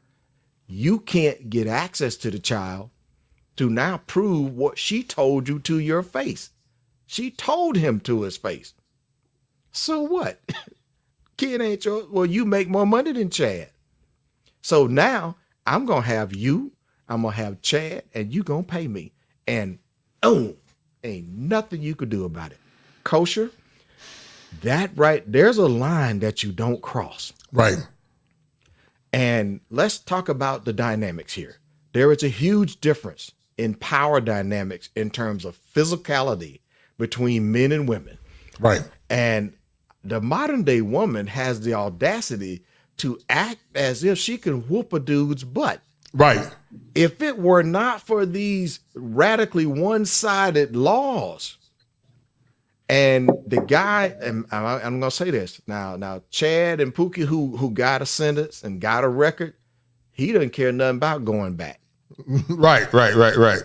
It's us guys who operate in the light, who have legal, professional jobs, and we are LinkedIn level professionals. Right. We can't get caught up in some stuff. Look, you could cost me my security clearance. Right. Well, being that I know what the risks are, I need to remove myself from this situation. And unknown to her, if we're in a one-party state, I have this whole thing recorded on audio and video, and the first person I'm going to see after this discussion is my attorney. Right. If you in a two-party state, let me explain what that means. In a one-party state, only one of the people in the conversation has to know that it's being recorded. In a state that is a two-party state, all of the parties that are part of the conversation have to know that it's being recorded. Right, now, right. You can provide notification letting people know in writing you don't have any communications with people without calls being recorded. So if you don't want the calls being recorded, do not call me. Now, in the two-party state situation, you take the necessary steps so that you get this legally admissible, usable information for your attorneys. This pretty much means that men are going to have to learn how to become offensive players and defensive players during there at the same time, Kosher. Mm-hmm. A lot of guys, when it comes to dealing with women and dealing with children, they believe it's their job to protect her. How do you protect someone who is stabbing you in the back? Right. Who is literally cutting you off at the knees? Yes, sir. You don't really look, you have more to worry about of this woman that's in your house who is disloyal, unfaithful, argumentative, combative, may I also throw in rude and disrespectful, and you find out that child's not yours. You need to get away from her as quickly as possible. Save yourself, not just black men. I'm saying save yourself, men. Men, right. Because, one of the crazy things, Carnell, people will say, well, forgive, you can forgive to move on, but you can never be with that woman again. Because forgiveness does not always mean reconciliation. People assume when you say, well, just forgive. Well, no, I can forgive you to heal. And it might take years to forgive paternity fraud. But far as being with you after that, you got to relive that trauma over and over and over and over and over and over and over and over again. And it's problematic to the psyche of a man. A masculine man, Carnell, has a tolerance threshold. And you're correct. When I was in Brazil, the stuff men tolerate here in America, they don't tolerate it in other countries. You can lose your lives in other countries. You'll lose your life in South America, get them in a man's face. You know, they don't mind taking your life in South America. But here, you know, men are reduced to draconian means so much, man, that it's crazy. Dallas, do you have any uncles or cousins or brothers that have been victims of this social malfeasance, in your opinion? Absolutely. And I'm one of the women that doesn't believe in gender lines once she puts her hands on you. Initially, should a man just hit a woman? No, not initially. The minute she puts her hands on you, that's where the gender lines get blurred for me. And I'm sorry, I don't see them. Everybody need to keep their hand to themselves. But earlier you had brought up something about the whole idea about the dads by default. Isn't California one of the states that has the highest percentages of dad by default judgments? And the reason why I ask that is because a lot of people need to be concerned with California. So a lot of people don't know this, but California has, they got this thing now. I don't know if they're an LGBTQ refuge state now. And basically what it does is it allows women in any other state to migrate with their children to California. And there's nothing that you can do about it with your child support order in another state. You can't, there's no forcement on them to come back. All she has to do is say, well, my child identifies as, and the father he doesn't want to call his biological son a girl. He doesn't want call his biological daughter a son. California has now become a refuge state. So California is at the cuff of a lot of these whole child support issues, paternity fraud issues and things like that. And people really need to concern themselves with a lot of the laws that are taking place around here, because that doesn't just impact people who live in California. That's everybody. Any woman can take your child, or whether you're a dad by default or a biological dad, can take that child, run to California, and you will still be on the hook and you will never have access to that child again. And I don't think a lot of people know that. But I've had uncles, I've had brothers, cousins, men that I know, male co-workers that I know that have all dealt with this. One of the most horrendous stories I know of, it was a girl cousin of mine, got pregnant. She had the baby. She had been dating this guy forever. Matter of fact, he had been there since the birth of her younger child. And so he was there, hospital room, his whole family and everybody was there. And like you said, Carnell, it's the whole, oh, the baby's so beautiful, looks just like you, all these happy feelings, right? And so he signed the birth certificate. I happened to be there too. When I saw that baby, now I know my family genes. She's my cousin. I know what my granddaddy looked like. I know what my grandmama looked like. I know what your folks look like. I know what we look like. My grandfather, I don't care who you had a baby with, my grandfather passed his nose down to everybody. His nose, I don't know what's in that nose gene, but he passed it down to the whole family. So when the child was born, I looked at her and I looked at him and his family and I said, you know what? I whispered in her ear, I said, don't you ever get pregnant by this man again. He had already signed the birth certificate, so it was too late for that. And she said, why you say that? I said, because if you do, he's going to know for a fact that this baby is not his, because neither one of your genes produced this baby right here. I didn't need a DNA test to know that. Neither one of your genes produced this baby right here. There's no way, because I know what our genes look like. And I'm looking at his folks, and I know it's not all about looks. It was just an immediate, there's no way that that's this man's baby, because it's almost not your baby. And so years later down the road, he's been there, he's been playing dad, the family, they all vacation together, everything. Well, the couple broke up probably when the child was like 3. When the child was 8, my cousin was sitting at a bus stop and a guy walked by that she had been dealing with when she was in college. And so hey, how you doing? Long time no see, blah, blah, blah, having a conversation. In the middle of the conversation, this woman says, you know what? You look just like my baby. So they got to chit-chatting, verbatim. They got to chit-chatting and they started thinking about the last time they were actually intimate, and they did the math. The math was mathing. The math said there's a strong potential that I could have gotten you pregnant if the child is this old, because that's when we were sleeping around. So him being the guy he is, he wanted to be a stand-up dad. He was never classified as a dad because he was never notified that he had gotten anybody pregnant. So he said, well, I don't believe in not taking care of my kids. I want to go get a DNA test, and we go from there.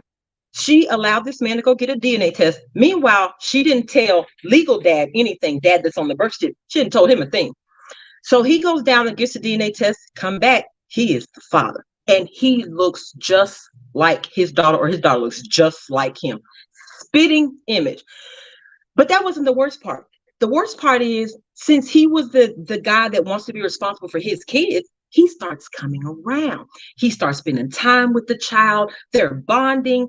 And so one day, legal dad had made plans to pick up the kids because his mother, which should have been the child's grandmother, was taking all the grandbabies to a park. He was coming over there to pick up his 2 kids. One of them was actually his, the other one wasn't. When he got there, now they had been, the real father, the DNA dad, he had been coming around this child for 8 months. She never told legal dad a thing. The day legal dad was showing up at the house to pick up his kid, he walks in the house, and guess what he sees? He sees a man that looks just like his daughter sitting on the couch. He loses his shit, pardon my French, but he loses it. They get into an altercation, and she cannot understand why. Are you serious? So it's the stories like that have me wondering, why does a man feel the need? And I know it's innate in men to be protectors and providers, but answer this. Why would a man, even though that's an innate behavior in men, why would a man feel the need to protect a woman who doesn't even feel the need to protect her child? A woman that will lie to her child about something as important as biology and DNA, that is a woman that cannot be trusted in any situation, because that is her child. That is a woman that is a child that you carried around with you for 9 months, that you supposedly developed this bond with. You were in labor for 17 plus hours. Those are the stories you hear when women give birth. Oh, I was in so much pain, blah, blah, blah. This is a child that came out of you. If you can lie to that child about something as important as DNA, how can you be trusted? And why should a man feel the need to protect you? Why would a man want to protect you? So, like I said, we often talk about the men that fall victim to paternity fraud, and men are victims of paternity fraud. But nobody wants to talk about the children that are victims in paternity fraud.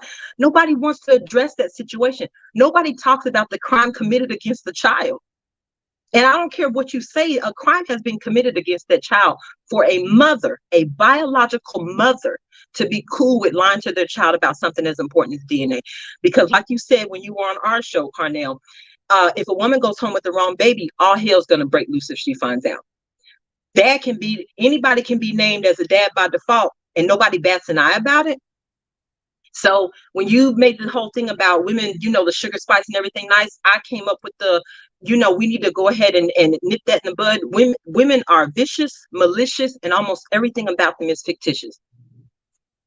That's my vignette, as a matter of fact. You're muted, Culture. Yeah, I think we did too. I think we expelled that demon out of Cardinal. We had to do a form of exorcism.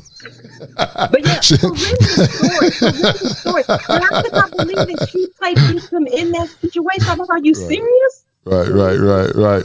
Shout out to my man Brandon Jeff, as he is the #1 sponsor of this stream. He said, for tonight's therapy session, Coach, I bought your book, Carnell Smith, after your collaboration with Obsidian. I've learned so much from it, and that's a deal, right? That's a deal, right? That's a deal, right? Appreciate it, sir. That's a bet, right? That's a deal, right? That's a deal, right? Got 5 on it.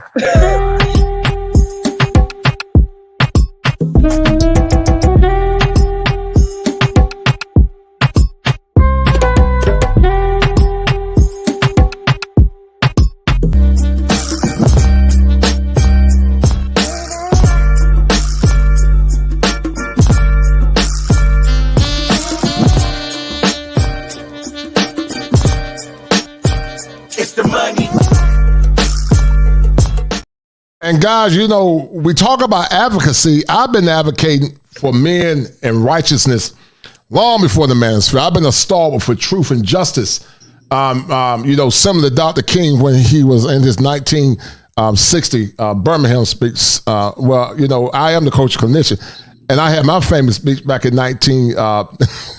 That's looking like I'm crazy. I had my famous speech back in 1996, and this is my war cry to the nations. Stay tuned. Before there was the manosphere, I was. Before there was the internet, I was. I was that Sigma male crying out in the wilderness for justice and equality for those that are downtrodden and broken, those that are voiceless.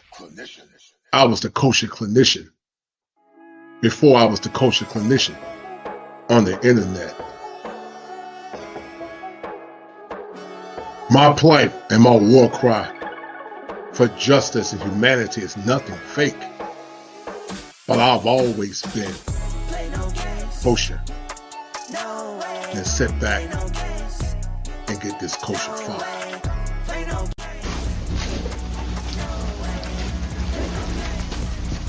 Hello everyone. Is there equality in America, fact or fantasy?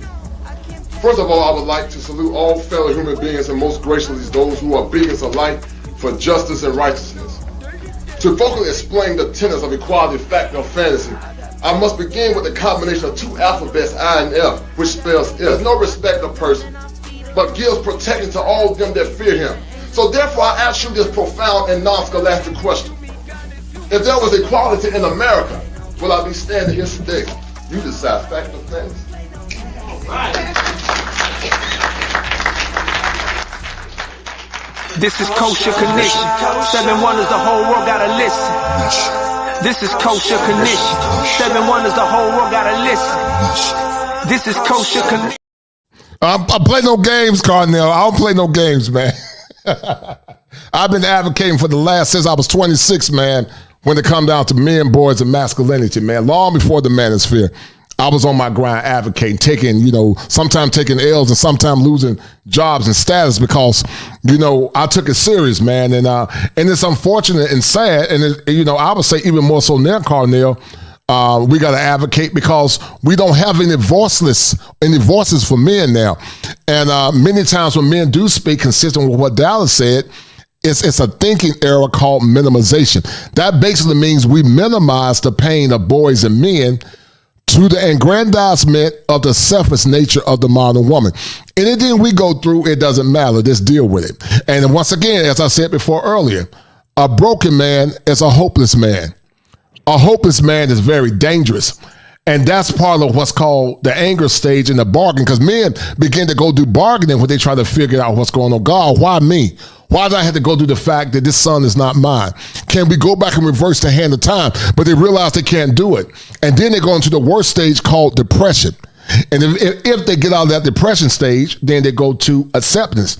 But like you said earlier, sometimes a man will take somebody's life, man. So I've been a stalwart and an advocate for boys and men for in my 20s. And the war cry is there equality in America, fact or fantasy?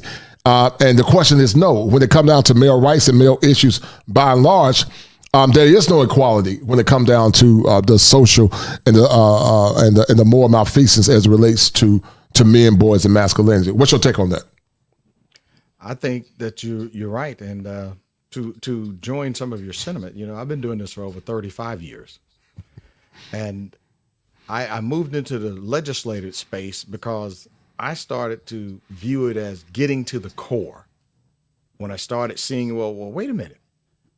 From a common sense approach, you could say, well, why not just make these changes and in the true sense of equality, that you would position the law such that it would be equal accountability, equal responsibility equals true equality, right?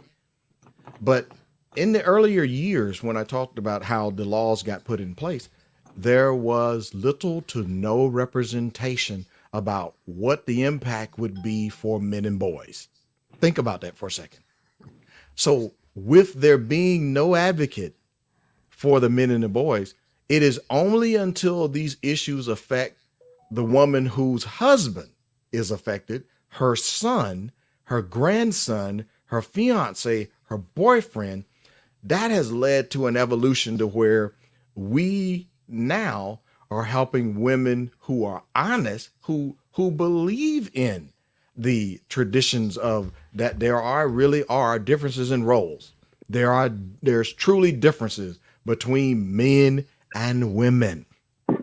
I don't care how many times these knuckleheads want to click their heels and say, I don't believe it. We're all the same. I was like, listen, I got XY chromosomes. Right. You got XX chromosomes. Right. We are not the same. Okay. Now, regardless of what they want to get to, but in moving from looking at the root causes and the subsequent results of situations, Kosher, well, how do we bring about change? I'm hoping that with the limited successes that I've had in helping getting laws changed, getting child support guidelines changed, working with groups who've advocated for that went from just the men as the payer only, and his gross income was the only thing that was used, to women also being brought into that discussion. I mean, that calculation under the basis of true equality, right? But looking at paternity fraud, this is what lawmakers have agreed with me. This is so egregious that on its face, you have to be brain dead to not see this as wrong. Because men and boys cannot get into the situation of paternity fraud without the mother leading that quote, either accidentally picking the wrong guy or deliberately picking the wrong guy. And I'm going to side with Dallas here. Intentional accident. Yeah, it's an intentional accident. You know, that woman who was cheating on her husband, when she accidentally picked her husband as the dad, she still knew she was cheating the minute she crossed that line. And for the woman who was in a relationship with her fiance, the minute she crossed that line, she knew. If she was in a quote monogamous relationship. But here's what the current dynamics has happened with radical femininity. I'm sorry, radical feminists. What has happened now is that there is a open push now to try to have women operate sexually like men. And they want to compete like men, but they want to be immune to the consequences. Consequences, right. I'm like, oh, no, you don't. Oh, no, you don't, Cupcake. Right. No. I'm not going to let you get away with that. If you want to run the streets, all right, like a stud, now you got to know that. Now, if you do it, it has social connotations for you that you can't shake off. You can't wash off. I don't care if you use Ivory soap or you get something from Avon. The impact of this is going to stick with you. And when your body count gets up into double digits, going toward triple digits, it is going to permanently impair your ability to be in a monogamous relationship with a traditional guy who is looking for a wife. Because as soon as he knows that you were, as we say, she for the streets, her actions say she for the streets, her conduct says she for the streets, and the results of how she can't pair bond, meaning she cannot emotionally bond with a single man now because she been ran through. I'm just putting the cards on the table.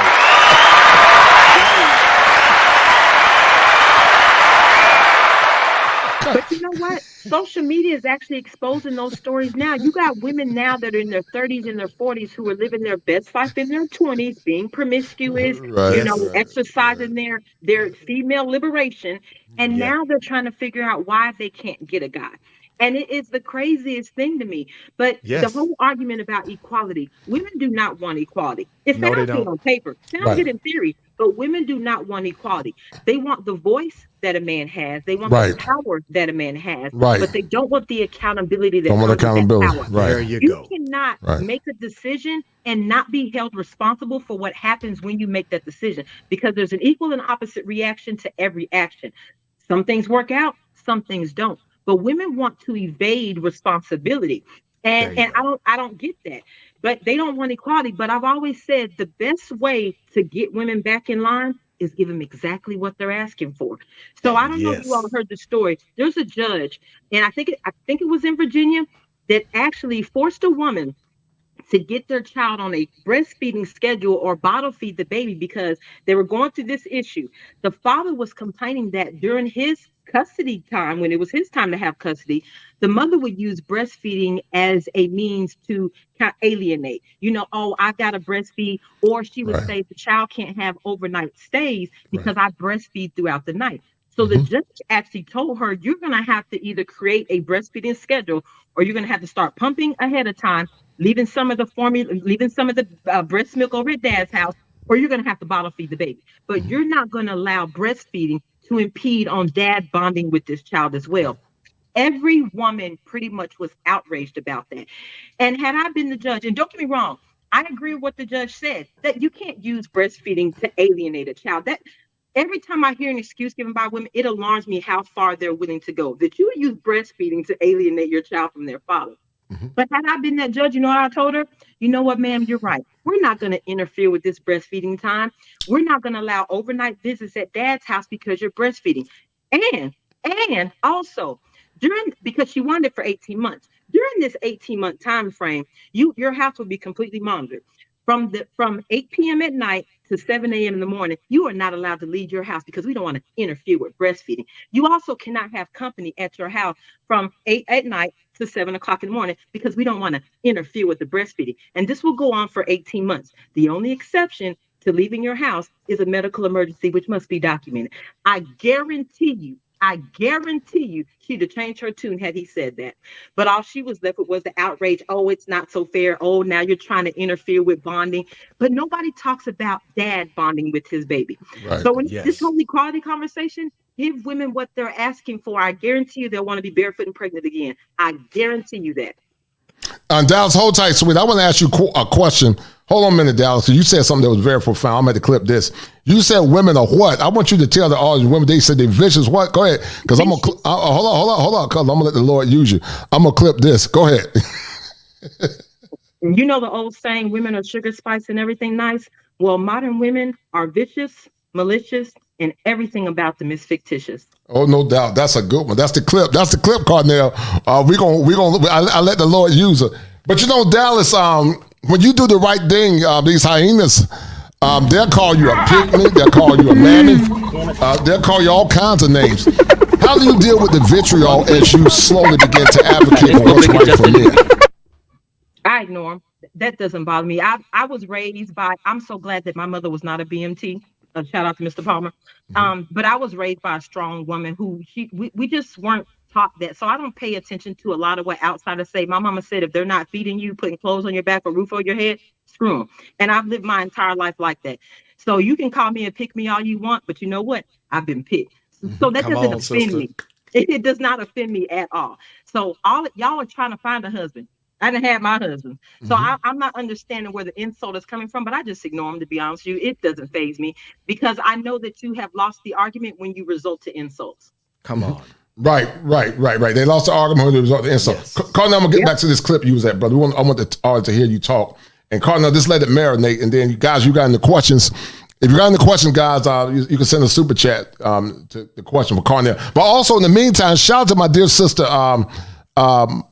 Sharonda Uma. I appreciate it, sweetie, for the $5 cash out. Thank you, man, for your kindness. Thank you for your support. And it's sisters like you to make shows worth my time and also worth the effort. So hold tight. We're going to finish listening to Brother Carnell as he break down this conversation and break down these predatory women. Hold tight. Pig with lipstick on, it's still a pig, right? You can't blame me about the presentation when the facts don't always agree with your feelings. And what I say to the rad feminists, the facts don't care about your feelings.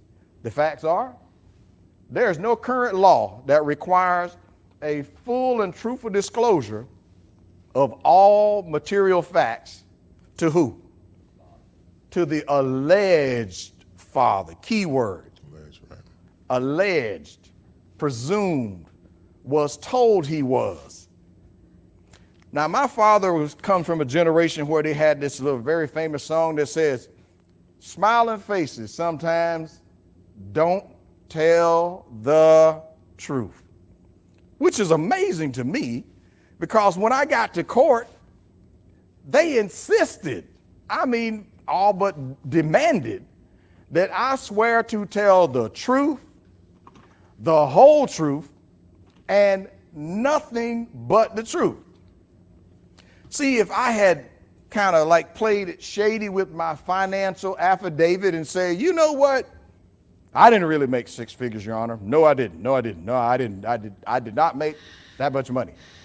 Your Honor, I only made $1,000 the whole year. And therefore you should base my child support on that $1,000 for the whole year.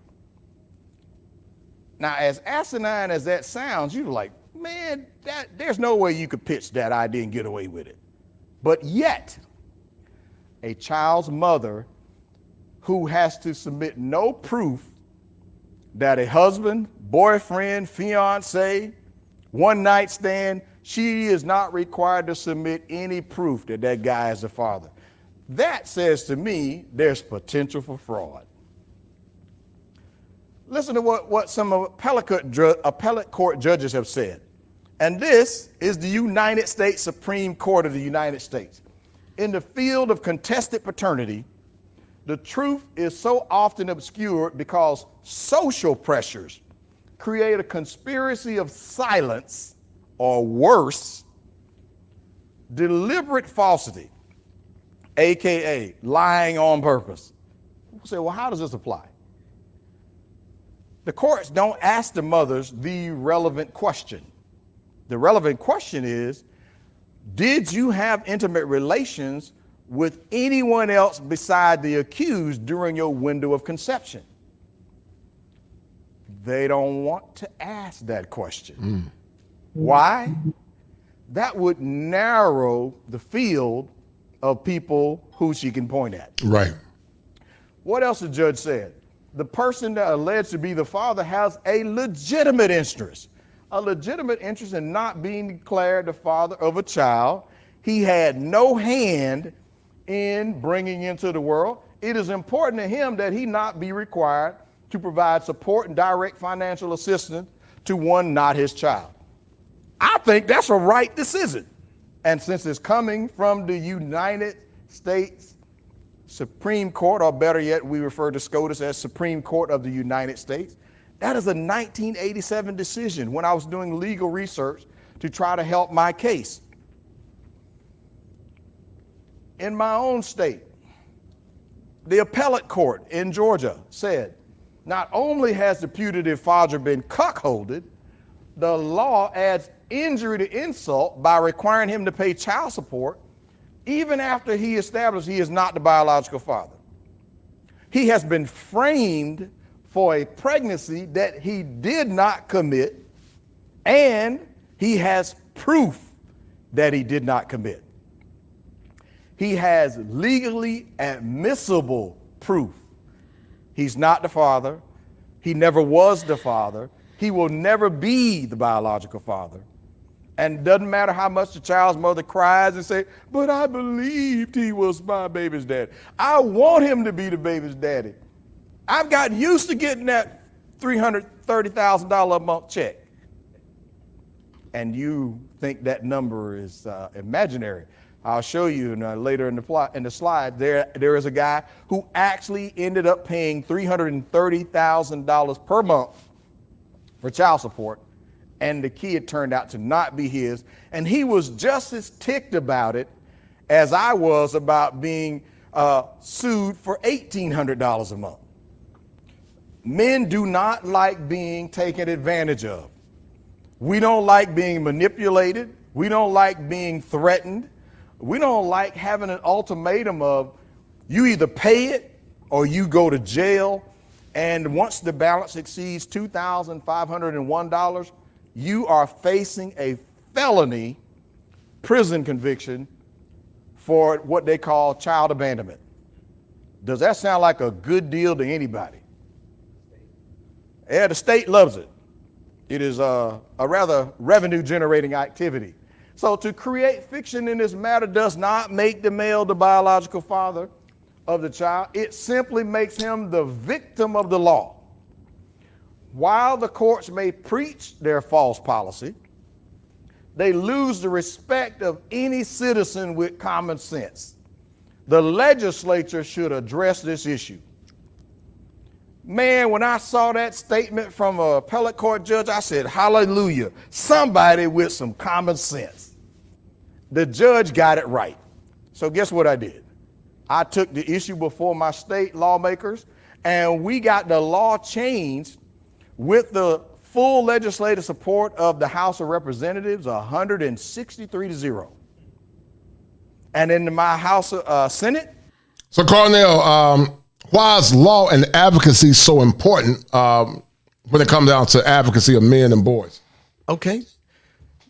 It is so important because without, let me define what statutory law is. See, after I started doing the research on what these appellate court and Supreme Court judges have said, they pointed out how the problem in family court is without a law, what they refer to as a statute, if you don't have something that says this is what the judge must do, if you don't have something that limits their discretion, then judges could ignore the DNA test. They could ignore testimony that the mother herself told you the kid's not yours. And oh, by the way, I'm going to get money from you. I'm going to get money from my ex-husband. And I told my new boyfriend the baby's his too. And the push for statute, it says, listen, this is an area where we don't need discretion from the judge. Okay. The term judge means trier of fact. I'll say it again for the people in the back. Trier of fact. That doesn't leave room for them to say, well, listen, well, she lied to you for 11 years. It's your fault you didn't figure out that she was so good at lying. And since you didn't figure it out in the first 60 days, well, we're going to leave everything like it is. I was like, well, wait a minute. That is completely idiotic and just insane, because the same DNA evidence that is used to convict and overturn cases for people in criminal court is based on what? A preponderance of evidence. The evidence says that guy did it, and that's the guy you should be going after. Or the person you have locked up, someone's been falsely accused of a sex crime or a murder or grape or some other thing, and the DNA evidence proves it's the guy that y'all got locked up in the prison in 2 states away. Should we leave the guy who you've given a 10-year sentence and made him register for the sex offenders registry? Do we leave that guy behind bars because you guys framed him? Because the criminal court and the prosecutor team, they withheld exculpatory evidence, and they knew there was a chance they had the wrong guy, and they didn't provide that information to this guy's defense team. The problem is in family court is not a court of law. Mm-hmm. Criminal court is a court of law. Civil court is a court of law. Traffic court is a court of law. Probate and estate court is a court of law. Family court is the most less restrictive court. They could literally put you in jail for 20 years for simply being in contempt because you didn't comply with the judge's order. Well, what I got out of my research with what those appellate judges said, when they said the legislature should address this issue, then you need to have statutes that will protect the substantive rights of men and boys in a situation where they have been presumed or assumed to be the biological father, but have subsequently proven that they are not. Well, then we shouldn't leave them in the mess, because most of them are in this situation because Who told him that he's the dad? The mother did. So who's manipulated the facts all along?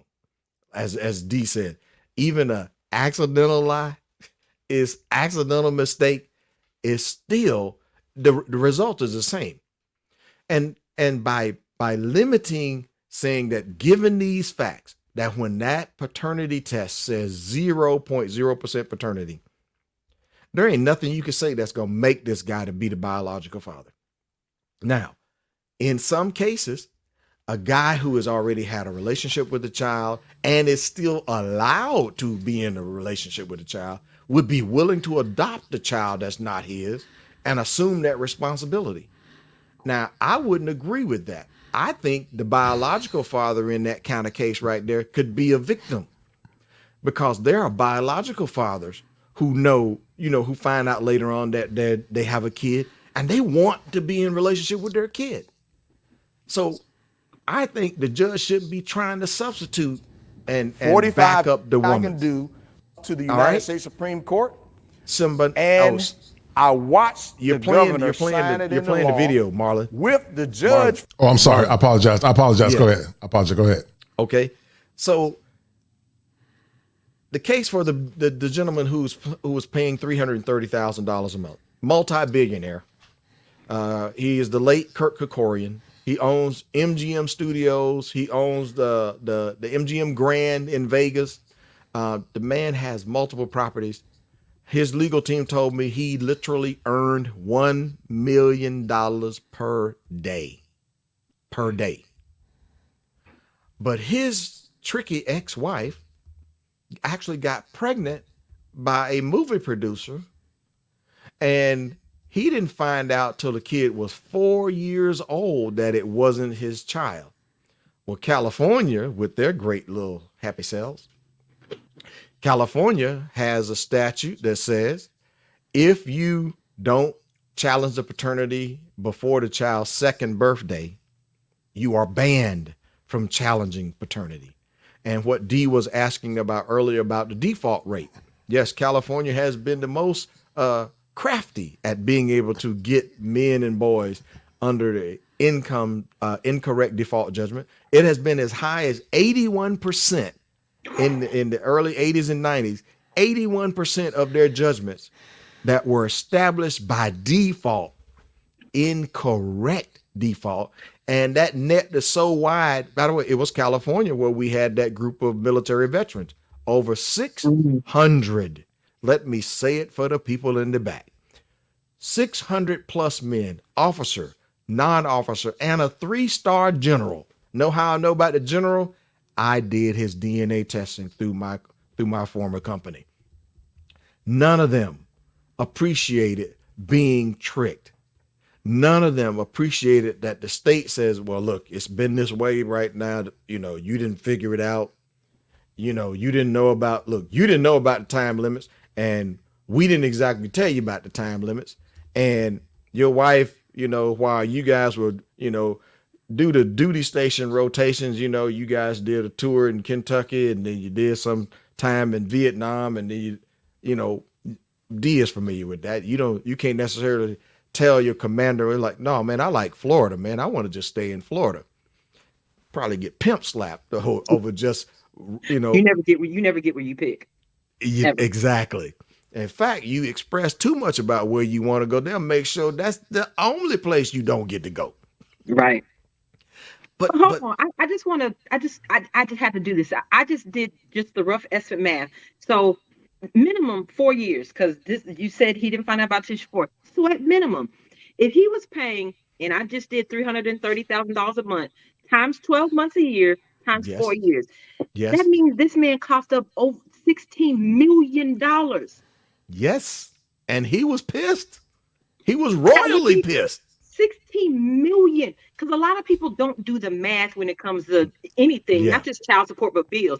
They see the monthly amount, but you don't see that total cost. In 4 years, that means this man coughed up $16 million.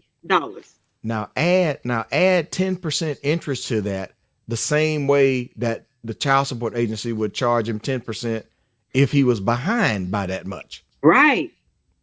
Think about that. And by the way, so that's a real case. Know how I know about that case? Because he wanted to go up, he wanted to know what were the steps it would take to go about changing the law. And they opted out at the last minute. I wanted him to go public because for people to see that the mega wealthy were not exempt, and we can show you paternity fraud victims who are billionaires, millionaires, black, white, Republican, Democrat, Libertarian, all NBA races. players, NFL players, baseball players.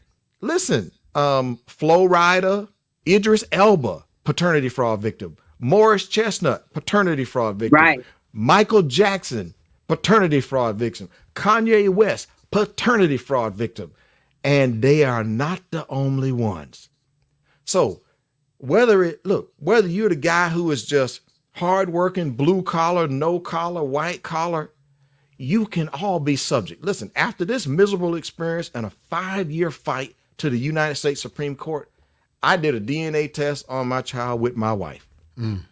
After all of that horrible experience with the legal system, I never, you hear me? I repeat, I never want to have to deal with that kind of situation again.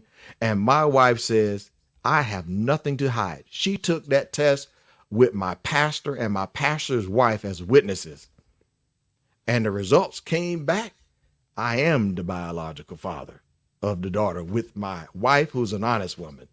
And she's the biological mother. So we are not victims of a baby swapping hospital. Think about that.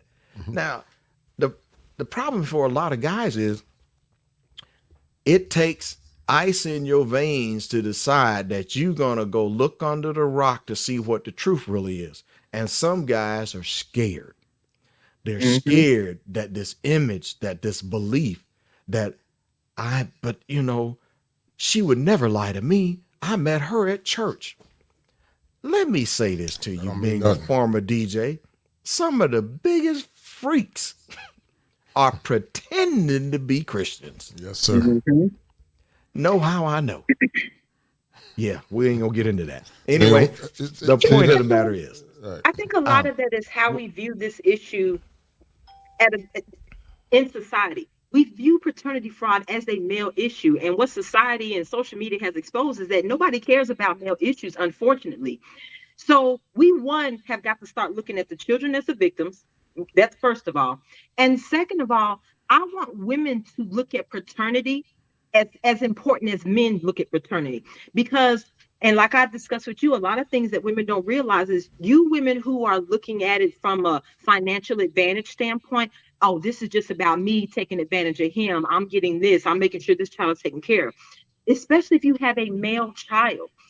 Your child if you have a male child, your male child could be the same victim that you were putting on his legal dad, not his biological dad. And what a lot of women don't realize, especially in this day and age, Roe's been overturned. It's not federally protected anymore. A lot of states have put some extreme bans on abortions, right? So if you're currently living in a state where there's an extreme ban, say Oklahoma, Texas, whatever you want to call it, I'll go Oklahoma. They got one of the most strictest bans on abortions. If you're living in that state, you're raising a son as a single woman, because most women are single mothers nowadays. You're raising a son by choice. as a single mother. By choice. Exactly, by choice. This child he's got skills on the field or the court, right? So he gets his little sports scholarship. He runs off to college, and he just happens to be in a state that also doesn't necessarily allow abortions, or they have the heartbeat bill, or whatever's called in the state. In Texas, the heartbeat bill, which means after approximately about 6 weeks, you're no longer entitled to get an abortion unless it's the safety or life of the woman, right? So let's say you as a single mom raise this kid, we, especially in the melanated community, because we do push our children down these sports paths. I have no idea why we've stepped away from STEM, but we pushed our children down these sports paths, especially our boys. So you raising this child, exemplary, he A1 on the field. He's got all these prospects looking at him. The NCAA has stated that college students can now get sponsorship deals while they're in college. That wasn't like that in when did that happen? In 2022 or late 21? I don't remember. But now college kids can make money off their name, image, and likeness. So you got a son that's in college. We're not talking to our kids. We're not passing down any information. You lied to him about who his father is, and the cycle repeats itself. Now he gets a girl, allegedly gets a girl pregnant, right? And she doesn't find out until, because most women don't find out until they're about 6 weeks pregnant. So by the time most women find out they're pregnant, you pass the heartbeat phase. Right. So now all of a sudden she can't get an abortion. So now all of a sudden, you know what she's going to do? She's running down to get some assistance, whether it be government assistance or just assistance from you. If And you she's gonna put his name down. Exactly. If that child of yours is a victim of paternity fraud, how do women not see this issue as an issue that affects all of us and not just a male issue? And I think Because that's one of she's the problems. selfish. We don't view it as, we only see it as a male issue and not a societal issue. Right. Well, let me tell you why I advocate primarily for the men and the boys first. I do acknowledge that in this scenario there can be 3 victims, okay? But there's only one victim who faces going to jail and prison. The person whose name is on that document that is listed as the father, that person, once the threshold goes to $2,501, that person can be imprisoned for child abandonment. And for many of the men understood my position, once we knew the truth and we knew that if we continue to pay that money, we're going to have a hard time getting that money back or no chance in getting that money back. It is no different than me stacking a couple of $1,000 out of my driveway, pouring lighter fluid on it and lighting it up. The difference though is if I burn my own money right there, it'll only impact me. But now throw in the family court judge, the prosecutor, the district attorney's office, which is also backed up by the Office of Attorney General in each state. This guy is looking at loss of driver's license, professional license, business license, tax intercept, seizure of cash management accounts, seizure of checking, seizure of savings, lien on property. You can't even die and get out of this. Right. Now, with that statement in mind, I'm telling you from talking to these guys for over 2 decades, they say, man, I feel worse than a prisoner. I had one client who deleted himself over this. That story stays with me. Right after this man helped us get the law changed with our team in Oregon, he had married his high school sweetheart because she told him we're going to be parents. Wow. And he wanted to do the right thing. He had no idea she'd been balling with Chad. It was when the child turned 16, this modern woman decided, well, look, hey, I've been around you long enough. It's time for me to cash in. And she went to the family court and she pushed that button that says no fault divorce. And then she asked for the house. She asked for alimony. She asked for child support, and she wanted her attorney's fees paid by him. Now, he, through some other people, end up getting a paternity test. The 16-year-old daughter, turns out, is not his. At this point, he's in full swing in this divorce.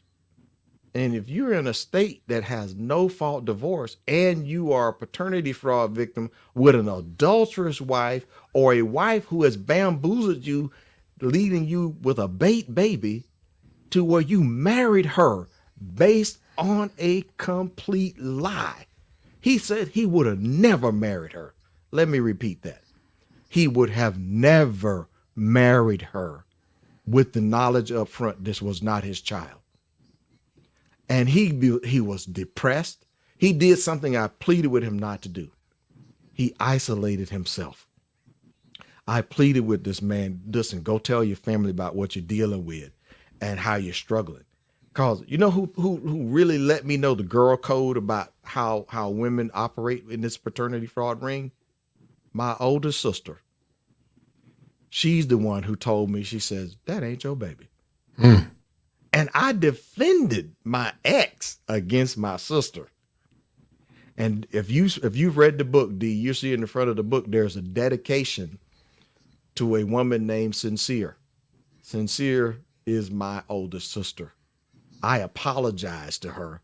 And then I interviewed her and I asked her, I said, well, how did you know about this? She says, man, he says, y'all think all the women are, pretty and nice and spice and all of that. She said, let me let you know something. Says the girl's been manipulating men and boys for eons. Right. Y'all look, y'all get drunk on the Kool-Aid by she cute, she fine, she'll never do anything to me. And you being played like a fiddle all the way to the bank. And based on that, yes. You know what's sad about that is now we're actually having the conversations about the men who are finding out that their wives lied to them. One of the children isn't theirs, the last child isn't theirs, the first child, whatever the case may be. And you have women that are now still playing victim in those situations. You have the argument where a woman will say, well, if you didn't question the paternity when the child was born, why do you want to wait till we're getting a divorce to question the paternity? And what I don't understand about women is how do you not see the honor in that? How do you not see that as your husband, this man, even if he heard from a family member, hey, you might want to test that baby? Because a lot of times that's what happens. You get the friends, the family members who know something that you don't. And they throw a little bug in your ear. But oftentimes men discredit that bug.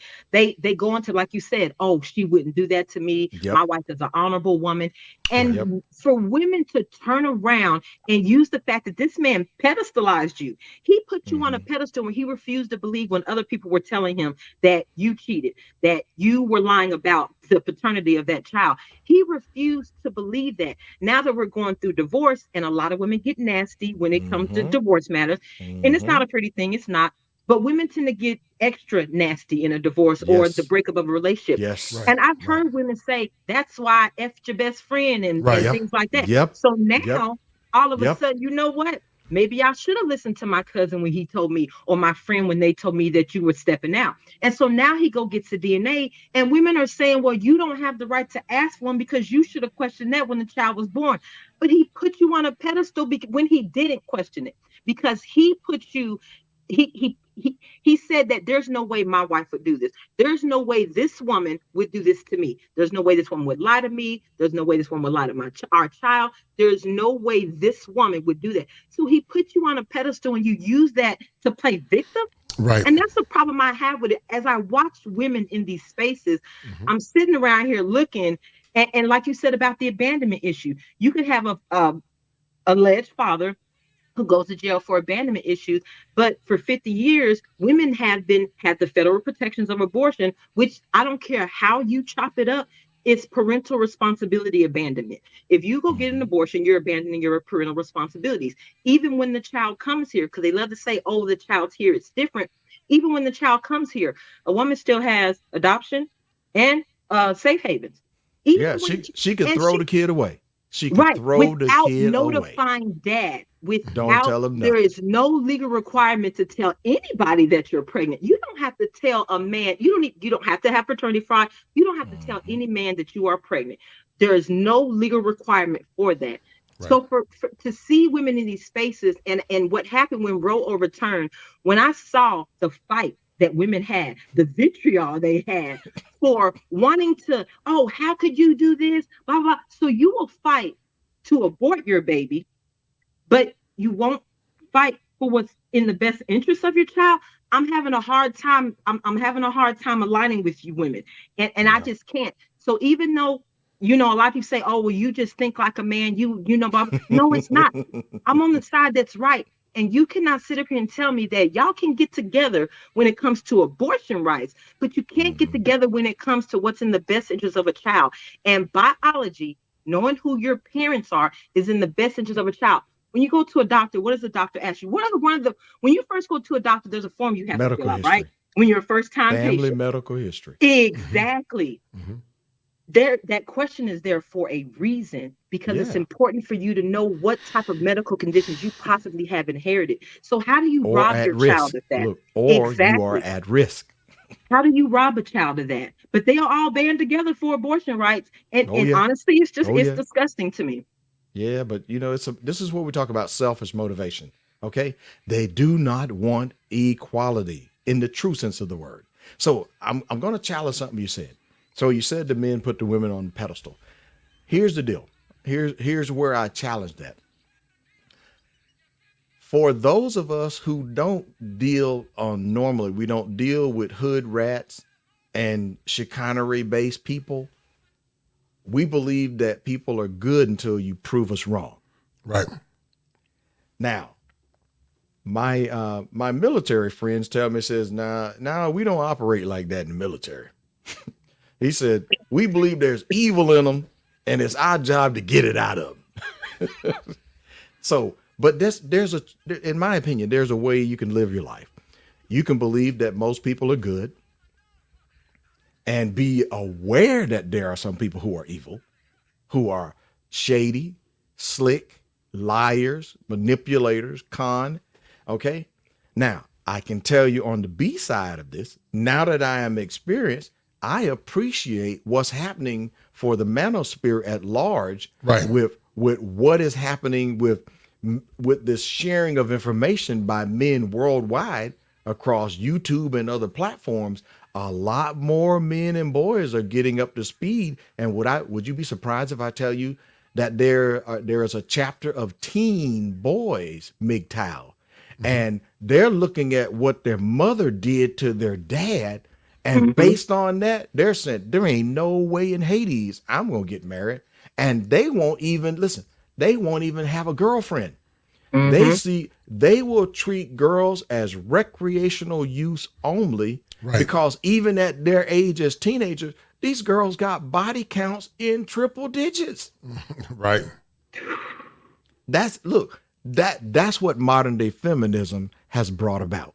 Right. Sexual liberation. Liberation. Okay, then I say, but listen, with your choices, you get the whole dose of the consequences and the results. But they don't like that pill. They want the men to be responsible for their choices. Good, bad, and ugly. Right. And the crazy thing about it, Carnell, I did a show one time called Love Without Consent. And basically when it comes down to what men want, we don't get consent from men to ask men what they want in a woman. You're from a generation where women understood the importance of being noble, virtuous, and striving to be chaste. We didn't say you had to be perfect, but ideally the more chaste you were, the better was, because men, especially the more masculine you are territorial. I call it the penetration principle. Men by nature don't like to have the thought of the woman they love being in her. It just goes against our nature. Exactly. On the flip side, women don't like to have the thought of their man being in her. But Dallas said something earlier. They want the accountability. They want the privileges of a man, but they want the responsibility of a child. And so I've known women, Carnell, that would say, I can't deal with a man if I found out he's been in it, which I'm okay with that because I respect that, because it's not in a woman's nature to think of a man being in a submissive position. But on the flip side, when the man say, I don't want a woman, where all of Dallas and Houston has been with her, 100, 200 dudes, then all of a sudden, you judge him. So anytime we ask men what they want, then it's a problem. Men can't say what they want, but she can always say what she wants. And that's why guys are getting their passports. That's one of the reasons why guys are traveling abroad. They're basically doing what the old gospel preacher said, Carnell, can these dry bones live? Can these dry bones live, Carnell? Because they tired of being in Babylon, man. And you got these simp surfers, man. These simp surfers, these goofballs, and these weird dudes that try to stop what men are doing. These emotion-led men. Right. They were raised by. I clash with those guys. Right. I can't. Me and them can't be in the same space. I can't be with them either, man. Because I'm the kind of guy. I'm just as crazy as you. I don't bother nobody, but you put your hands on me, you can get this work. And I got some heat in my vase that can give you even more damn work. One thing I don't tolerate disrespect. We had an incident last night And then to the guys that are listening with this clown, and I got my people on it because I got a background in law enforcement. I know what's going on. I know what's going on, but I ain't gonna say nothing. And this fool came up because he was raised by his mammy. He got a vitriol towards anything that men do because he's a boy. And if I ever saw him in person, if you ever try to do what you do, you would get your head rocked. I mean, get rocked real hard. If you ever try to talk about doing the damage to me, I'm not talking to them. I'm talking to man. You could potentially lose your life. And we'll leave it at that. Don't you ever get me confused, fool. Because I know what you're doing, and you know what your goofy ass is doing. But I'm going to leave that alone for now. But men are getting on the wings of an eagle, man. They're flying away, man. They're beginning to say, can these dry bones live, Carnell? Because they tired of the simp surfers.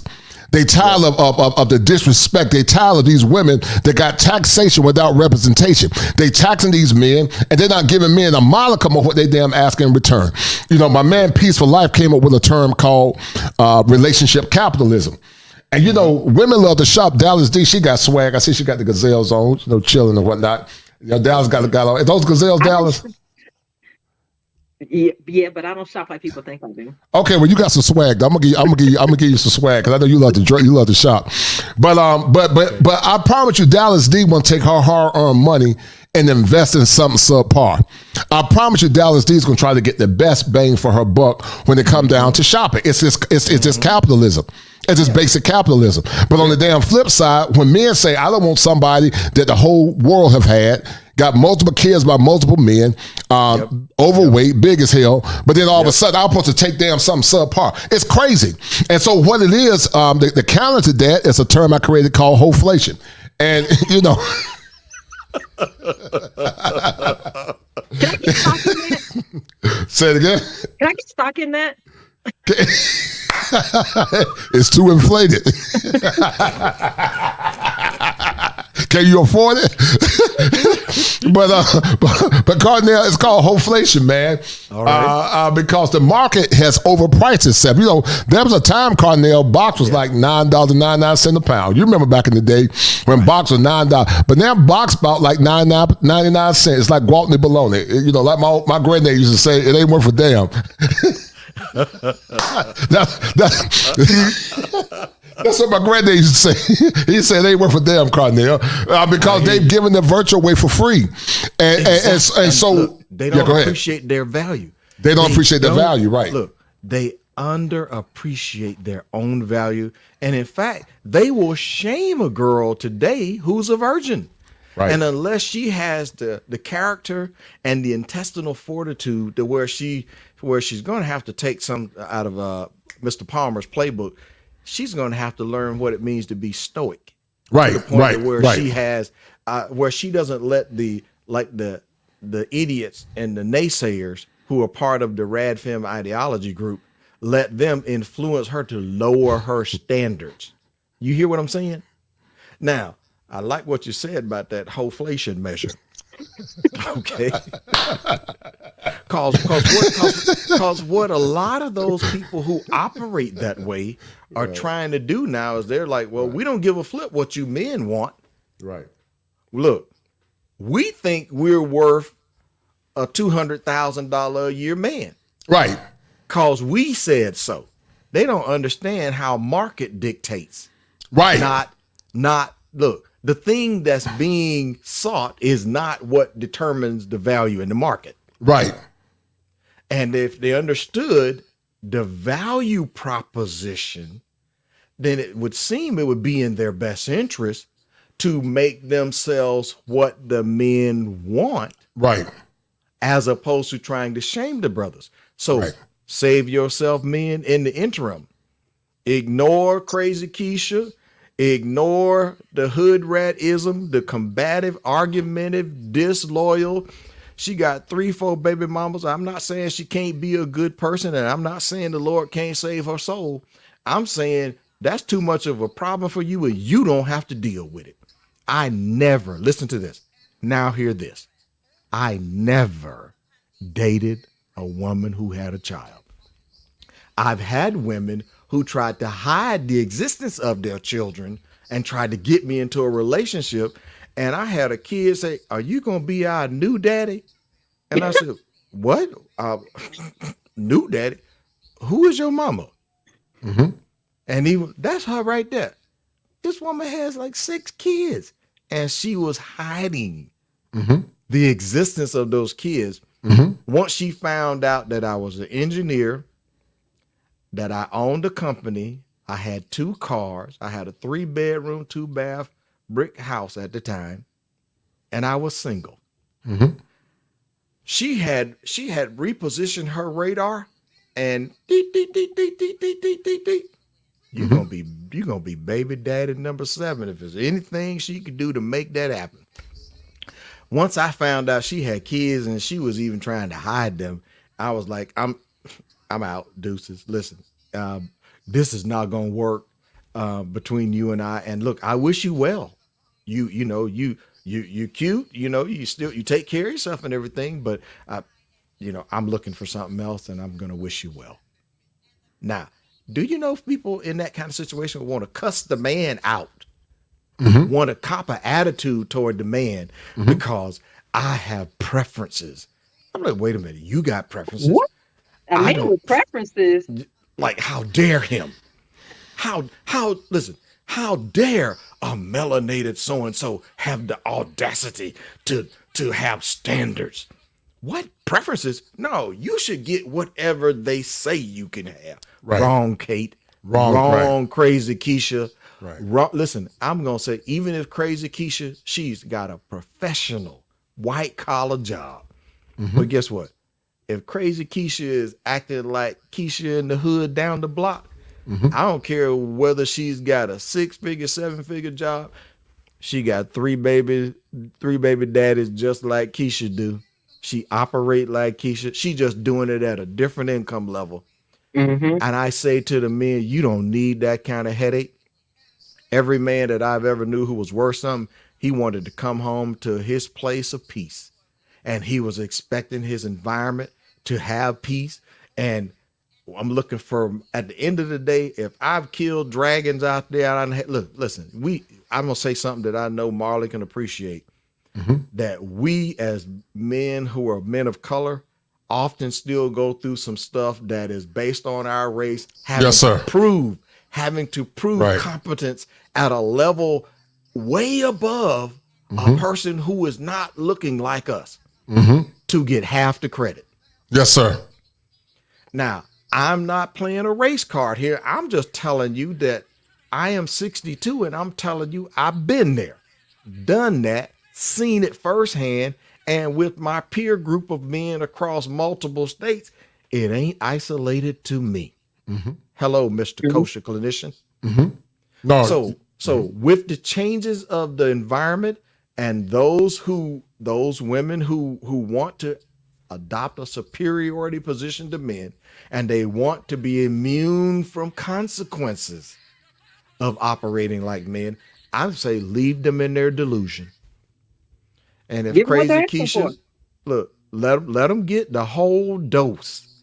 And if it means you got to learn how to get your passport, brother, I'm telling you right now, right after you graduate college, get your passport, because you may, if you want to be a guy who wants to be in a quality, committed relationship with someone who is traditionally minded and family oriented and is willing to work with you and collaborate with you on a family mission, not you finance her delusional lifestyle as she follows the Kardashians and Cardi B and Meg the Stallion. And don't get me started on that name. I'm like, did somebody tell her that Stallion is a male horse? Yeah. Somebody needs to. But listen, I wanted to also drop this to you, Kosher Clinician. This paternity fraud thing even happened to my little brother. Yes, sir. My father was in town and they came to my trial. And as soon as a girlfriend pointed her finger at my younger brother and says, "That's you, my baby's daddy," and she tried to get him to sign some confession papers. First thing my dad says was, "Don't do nothing, call your brother." Now, at this point, his brother is well versed in law. Not an attorney, doesn't offer legal advice, providing coaching services, if you will, on how to work effectively with your attorney if you want to get one, and how you can learn how to represent yourself. I gave my brother some steps and some things to do, and we arranged for him to get his legal DNA testing through our company without my company actually touching the samples. We hired another company to go do the collection. Well, that kid came back and wasn't his, and she challenged the test, and she wouldn't file child support against him anyway. Wow. Well, that led to the lid blew off of the story. Guess who didn't know she was married? My younger brother. Wow. Guess whose husband had already gotten paternity tests and knew the kid wasn't his? Who's that? The husband that was in the process of divorcing her. And Georgia was not a no-fault divorce state for adultery at the time. And this woman apparently had also identified another boyfriend that my brother didn't know about. So, husband, 2 boyfriends, and when my brother goes and gets a legal DNA test, oh, no, you didn't. Y'all must have did something to that test. Oh, no, it's got to be you. Look, the baby looks like you. The baby's got your eyes. Look, D, got your eyes, right? Well, lo and behold, the child support agency, they arranged for a test, and guess what it did? It came back and matched the legal test that our company did, which, by the way, is a lab that is like 5 times bigger than the lab that they use for the child support agency. All right. And I told him, I said, listen, you got nothing to worry about with our company. All right. Our company did 2 double-blind tests at the same time, meaning with those results and samples being tested at the same time, it must match at the end, or else we know there's either a contamination of the samples or there's something wrong. Maybe you have insufficient cheek cells, the epithelial cells that's inside your mouth is really what we collect. Instead, my brother ended up with 2 legal DNA tests saying that not your baby. I said, my young brother, at this point, this is where you wave at her as she sails on toward looking for her baby daddy. See ya. Don't want to be ya. Don't want to be you, right? But you brought up a point, though. For those who don't know, can you explain what's the difference between a legal DNA test and a home, or Yes. what is a legal DNA test? Because a lot of people don't know. Okay, thank you, D. Good question. When you know this stuff, you kind of forget that the public at large doesn't really know. So a lot of people know and have heard that you can go to your local drugstore, whether it be part of the chain of CVS, Walgreens, a few others, right? The test that you buy, where you go collect the samples for yourself, and you collect the samples of you and the child, and you send them in with your lab fee, that is called a home paternity test. It is not legally admissible for evidence, which means you'll get an answer, you'll know, but you can't use it in court to prove or disprove that you are or are not the father of the child. Here's why. Because they don't know that you really swabbed the kid who you said it was. And the report itself will be stamped by the lab because there are no controls in place like with a full chain of custody. We don't know whose samples. We can tell you whether or not these sample A matches sample B, if they are related or not related. And they've put a stamp on that report letting you know you cannot use this report for any legal purposes. Now, that test is much cheaper. Yes, it is. It is much cheaper because you got it yourself. You would literally go collect the kit, probably anywhere from $25 to $35 out of the drugstore, and you think that's the only cost. Nope. You do, once you collect the samples, you do have to send in a payment, whether you do it online or you send it with the samples. You have to send a lab processing fee. That'll probably be another $115. So I recommend to anyone, just skip that step and get the legal test, because the legal test is now where the samples are collected by a neutral party who has no stake in the outcome of your case. So you can't be, if you try to go to the collection center where your mama work, your cousin work, your brother-in-law, your sister-in-law work, they can't do your sampling, because that means it could, the belief is that it could be biased for or against you. So if samples are collected, you have to show government issued identification. If it's a minor child, you also have to bring in a birth certificate. You will be photographed on the day of by the sample collector. And we also fingerprinted each and everybody, including infant babies. Right. Now, before you get it twisted in your head, we didn't put ink on the baby's hand. We did heel prints on babies just like they do at the hospital. Now, what does this get you? This means then those samples are not handled by you at all. Once you pay your money to the site that does the sample collection, those samples are then sealed in your presence with all of the samples, your documentation, you signed right there. You have verification of your ID. They record what ID that you used. So now they know who was there, whose samples they took, and then all of that information, once you have paid for your testing, gets sent off to the lab to be processed. And the results that come back from the laboratory this time will say these results are legally admissible because there will be a signed, sworn affidavit on this report. Now, here's the contrast between the two. The home kit could be $135 of total cost. The legal test, you could be looking at $325 or better, depending on how fast you want the results. When I was in the business, I'd offer results. I will say this much.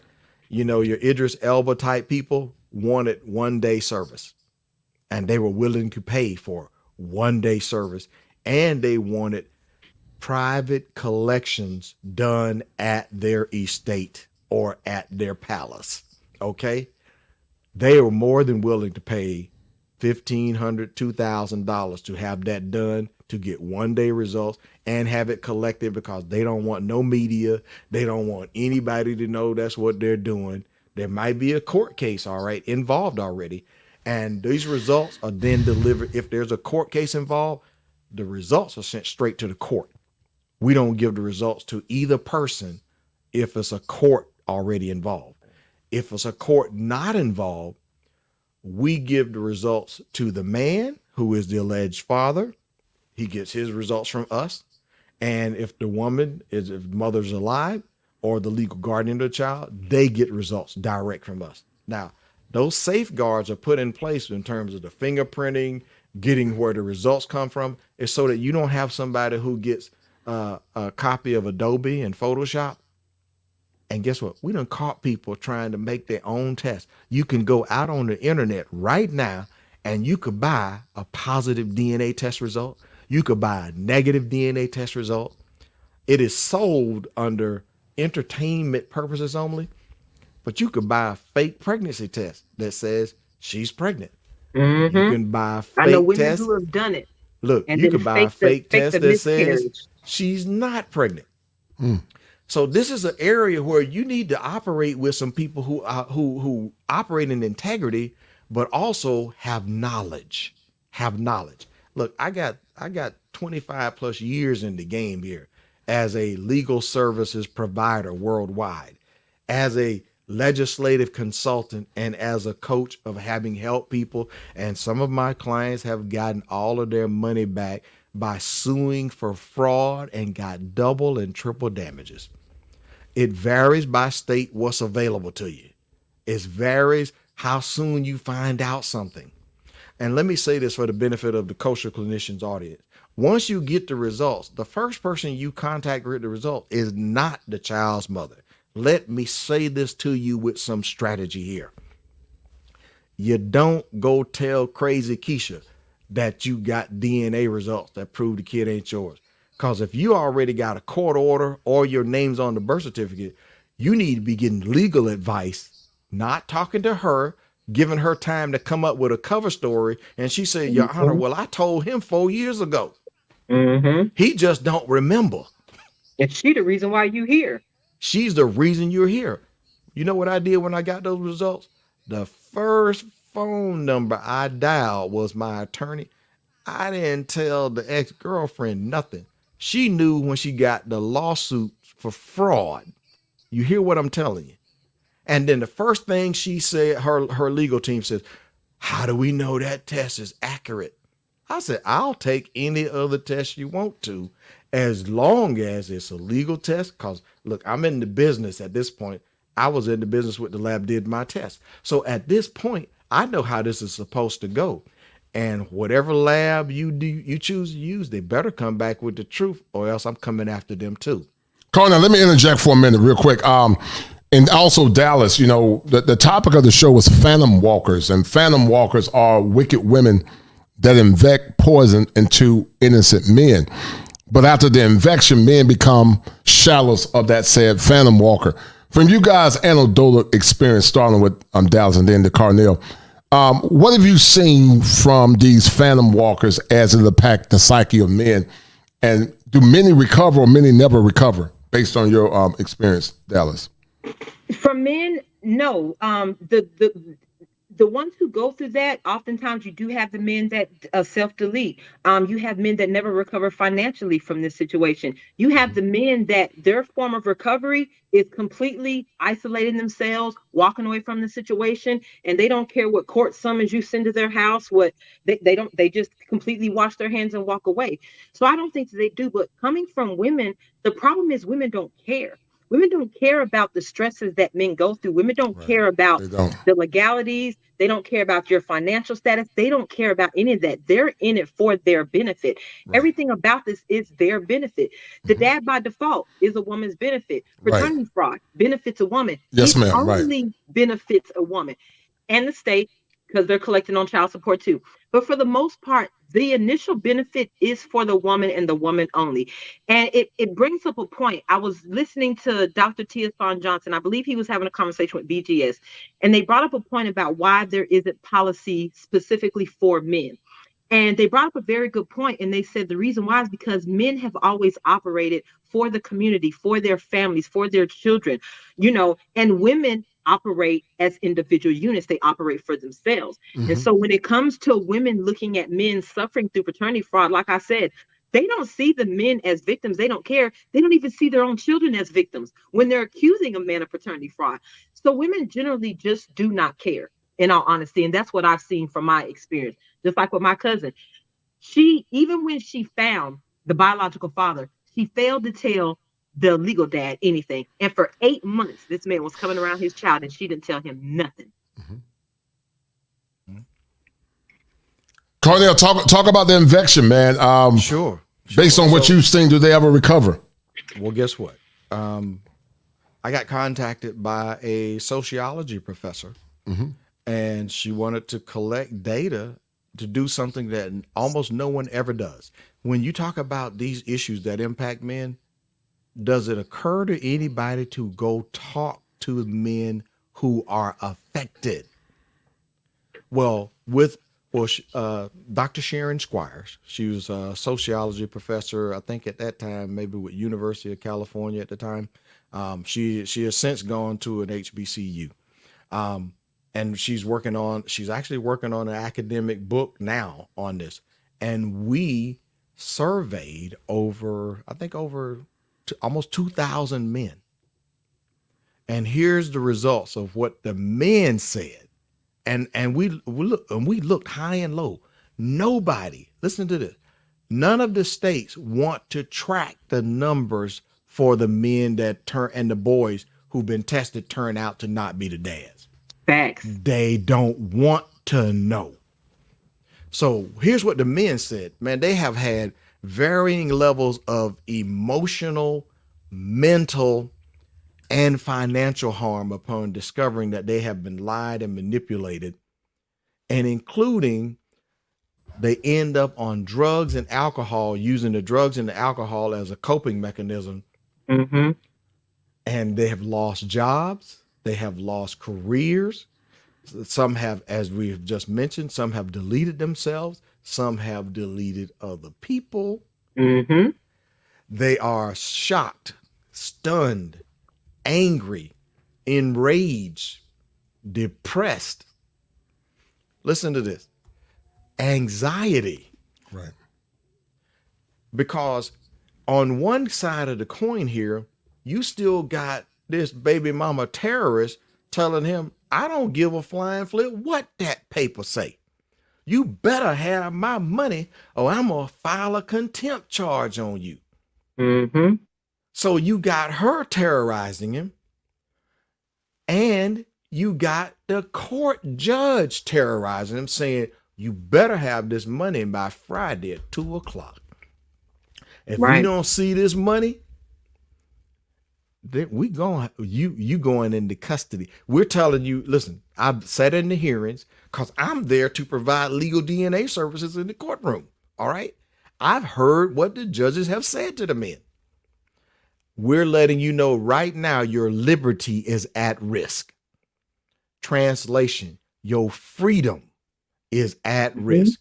If you do not have this money that we say you need to have by this next hearing, you will be remanded to custody for no less than 180 days.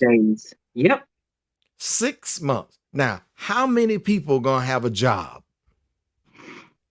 Had a job while there, just found out some or none of the kids are his. And I'm gonna be honest with you, for some of the guys, this bothers them so emotionally they can't take seeing the kid. And I don't blame them. Because for some of them, the way he found out the need to get the DNA test was because the kid told him they had two daddies. And that means mama's already introduced the kid to the biological father. Kids already got a relationship with the biological father, knows the other guy as their dad. And the kid, being innocent, thinks, well, hey, I got a bonus. I got two daddies. And the guy is trying to tell the kid, no, that ain't possible. You can't have two what you daddies. talking about, Willis? Yeah, Willis, what you talking about? We can't have two daddies.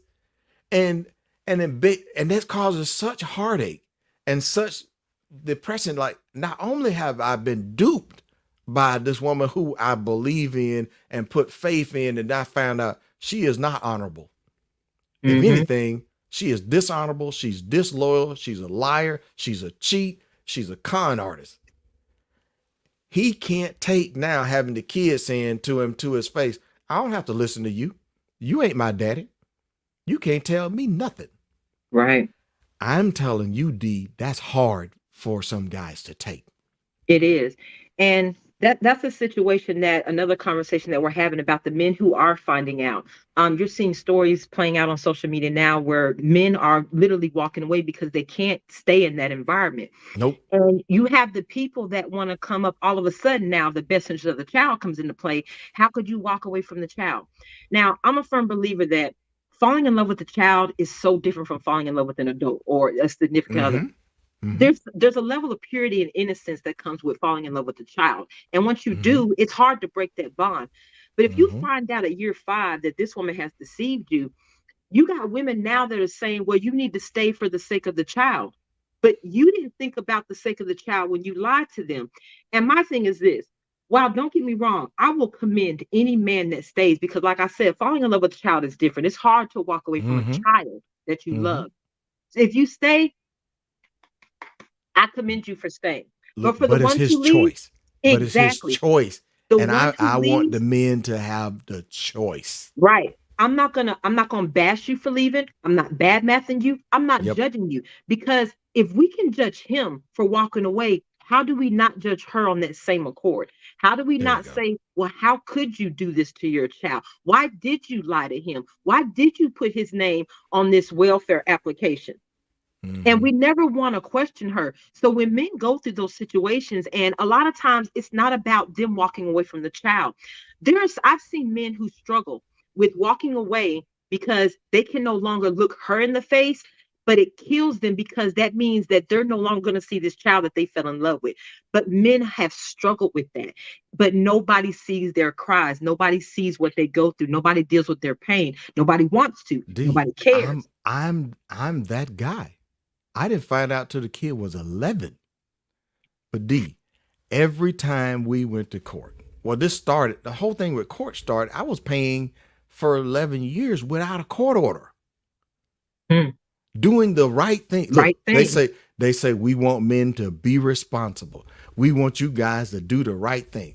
I financed a college fund. I had a separate wardrobe, and I'm paying this woman not cash. Only way she ever got cash is with her signing a receipt in my presence, but most times by check. But here's the rub here. Every time we went to court, and I'm not making this just narrow focus to just me, because what you got to understand is I have sat in nearly hundreds of court cases now beyond mine. So I've had the benefit of seeing what happens across the nation here and having men who have been in those cases, they have communicated with me. All right. I've sat in a few too. All right. So here's the rub. Before we had any involvement with the court, unlimited access to see the child. Mm-hmm. When mom was off out of going to Mexico and whatever, I had the kid. Now, once we go to court, the court in its infinite wisdom immediately strips me down to 1 day a week and once every other weekend. And then to add a little more salt to the thing, the judge says if I couldn't get there by 6 p.m. to pick the child up, I couldn't pick her up at all. And I had to drive across 3 expressways from my job to get to her house to pick her up. And I'm going to be honest with you, due to the traffic, there were some times I just simply couldn't do it because her mom was going to stick it to me. If I got there at 6:05, you didn't get here on time. Right. And then you violated the custody agreement. Look, and then the mother started making plans on my court ordered days. And then after I didn't get to see the child for 6 weeks, her lawyer stood up in court and said, "See, Your Honor, he's not spending parenting time with the child." Didn't make no mention of the fact that she was blocking me and she was literally interfering with my custodial time. I called the sheriff on her and went with the police there, and they told me there ain't nothing we could do. We can write you up a report. You're going to have to take that up in court. And I'm telling you, that is extremely frustrating to men. Right. Cornell, hold tight, Cornell, real quick. Shout out to my man, Cody Marshall 45. He said this country is a legal racketeering machine. I see the reason why 60% of American black men like me are chalice. But I also, Cornell, on that note, a lot of black men are saying, like Bishop Charles D. Williams say, can these dry bones live?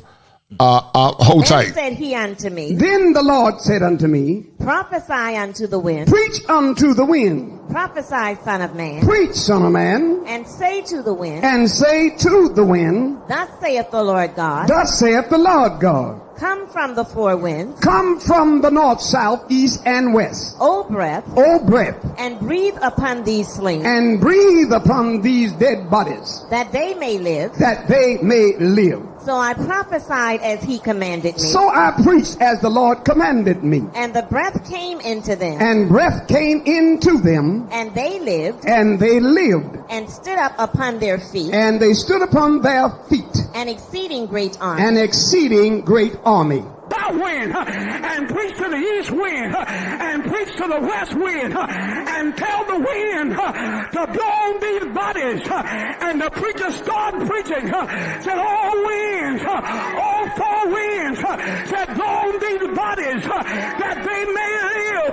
And when the preacher started preaching, the wind started blowing, and all of those dead bodies, they came alive. The Bible said, and they stood up on their feet, an exceeding great army. But I heard the preacher said to them, you've been here long enough. You've been down in Babylon long enough. You've been dead and dry long enough.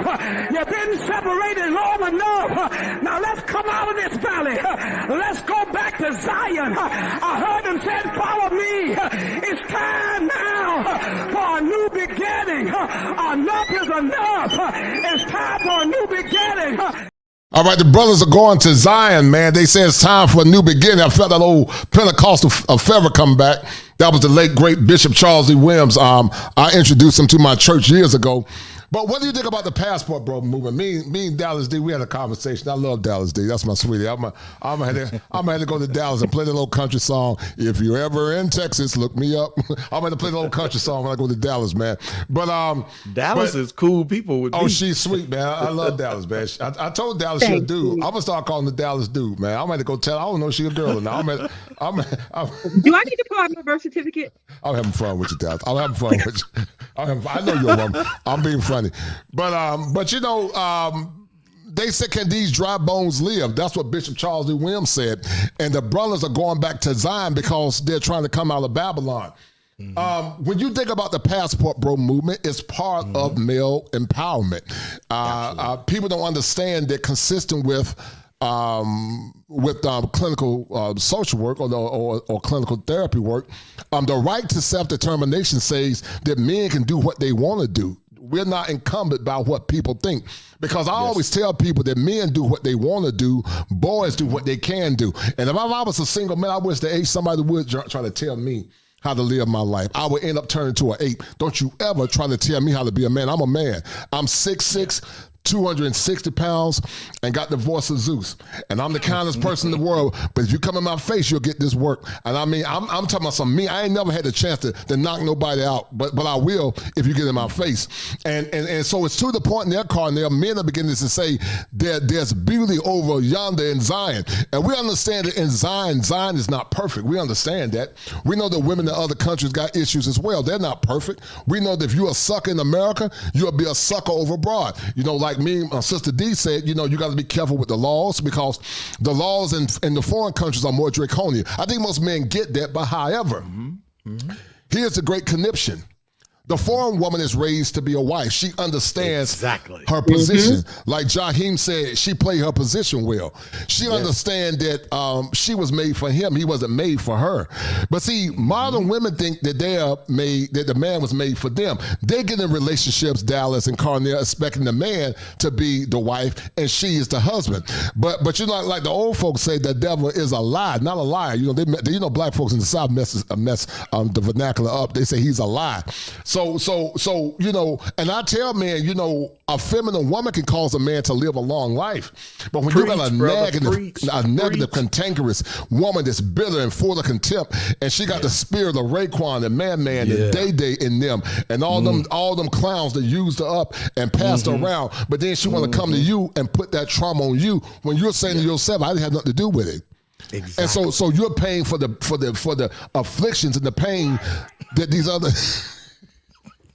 Am I the only one without sound bites? Yeah.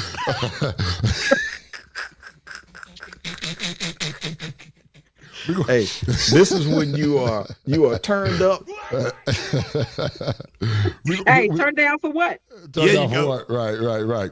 But yeah. So what do you think about the passport bros, man? Because I support it. Right. Mm-hmm. I support the passport bros, MGTOW, and the folks who have adopted the ideology known as the red pill, because they don't walk in delusion here. They said, listen, I tell you what, you girls, or you refer to yourselves as women, you want to live this style and you feel you don't have to offer men anything that they want, they're going to agree with you. Right. So guess what that has led to? That is, you play part of the track that you heard Dr. Helen Smith. It talks about her book she wrote about the marriage strike. I am heavily featured in that book. I collaborated with her on that book, and she came to the first international conference for men's issues to interview me on that book. So that's out there too. She recognizes that men are saying, I tell you what, we ain't gonna argue with you. Not gonna argue with you. We ain't gonna fight. You do you. You do you, right. Right. You do you all the way till it hurts. However, when you change your mind, there will be no path back this way. Right. Right. I said I'm looking for a wife. And here's what it takes for us to be together on this program over here. Now, I respect the fact that you don't want to do that. I can't make you do nothing.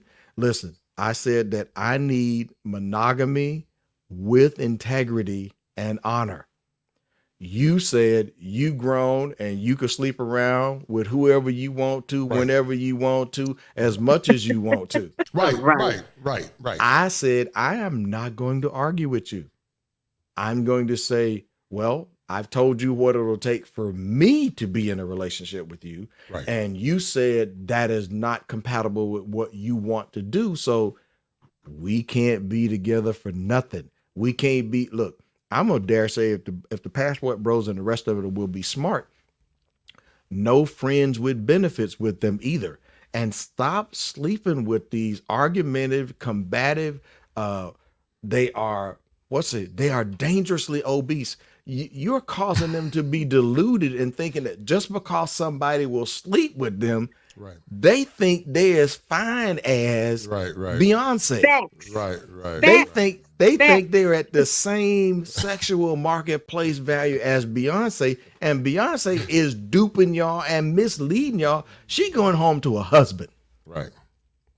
And look, and when there was an issue with her husband, she took her happy behind home to her billionaire husband.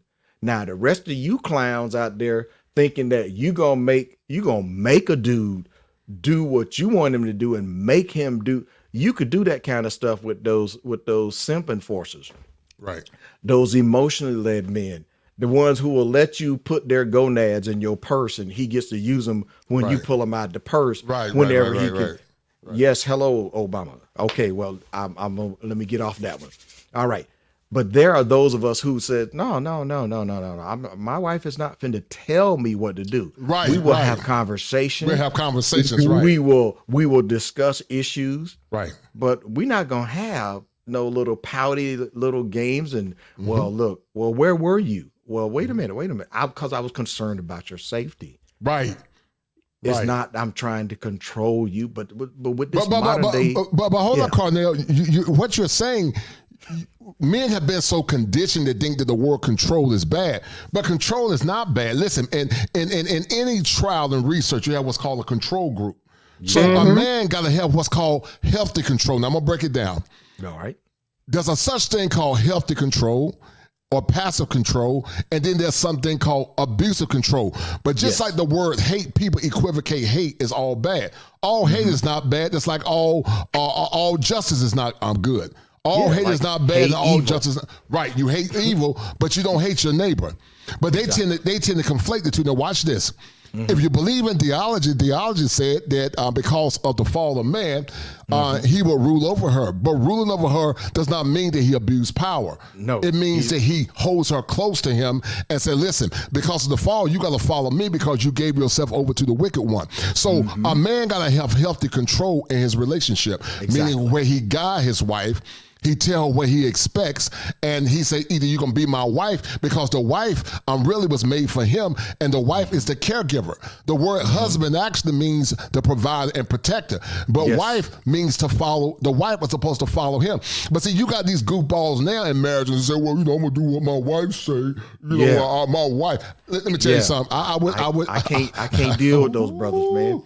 I can't do it. I had to tell women, because women have an issue with this word control too. And I was like, I don't understand what the issue is. If you want a man that is a protector and a provider, if he cannot direct you, he cannot protect you. Right. No, a woman.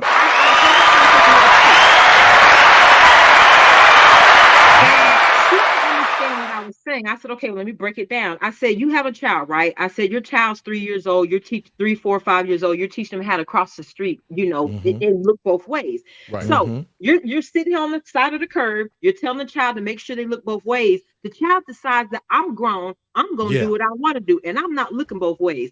That child runs out in the street and gets hit by a damn car. Right. The same concept applies. If he cannot direct you, he cannot protect you. Protection is 75 or more % direction. You Right, have to yes. be able to follow instructions if I'm Right. here to protect you. Right. Exactly. The first form of protection actually is the man having admonition and having provision to give her verbal admonishments. So basically, when a man shows love, his first love is through him admonishing you and warning you not to do this. That's part of his love for you. But you got these fools that when you try to tell them what to do, they'll say he's controlling or he's bossing. And basically what they do, because they're so combative, they diminish your masculinity as a man. And you got these men that are eunuchs and these goofballs and simps, damn walking around talking about, oh, he's abusive. Like I'm 6'5" or 6'6". So people just judge me off cuss. Oh, he's abusive because I got a deep voice. But if I tell folks to do something, I expect you to do it. I'm going to be the alpha dog in this relationship. Come on, and you're not going to have a battle. Right. You're not going to have a battle over the king seat at the house. Right. We ain't doing that. Right. If you can't follow, then you like the old folks, you can take your way home. Because But you know what I think a lot of this comes from this mentality that women can be the head of household. I think it's because too many women are raising kids in a single parent home. Right. And so when they file their taxes, they're checking that head of household box. And I think that's done something to your mentality. I really believe that's what's wrong with women. They're checking that head of household box, and they think they really are the head of household. That's just because you're single, ma'am. You're the head of the children. Look, and may we also add, and you did that to you.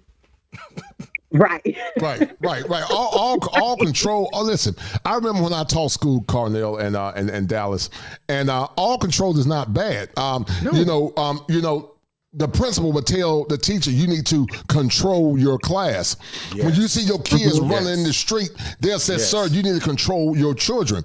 But when it comes down to the woman, your woman dressing like a hoe, she's spending all your money, she's talking to exes, she in other men's face, and she got the damn nerve to tell you, I can't control you. Oh, boo, you're going to be controlled in a healthy way. Because see, what pastor control says this, Cornell, pastor control don't make you do anything. Pastor control just say, here's my boundary. I'm controlling myself. You can either walk in my boundary or you can go. Right. I'm not going to argue with you. I'm going to control myself. I lay the groundwork to what I want. Either you do it or you don't. But if you don't do it, it's going to be a visceral consequence. And I tell men to stand firm in power, because what men don't understand, Cornell, is this. If they are men of faith, if they're really men of faith, you're going to answer to God for allowing your woman to walk over you and control you. Because see, some of these goofy women say, I don't want a man to control me. But what is happy wife, happy life?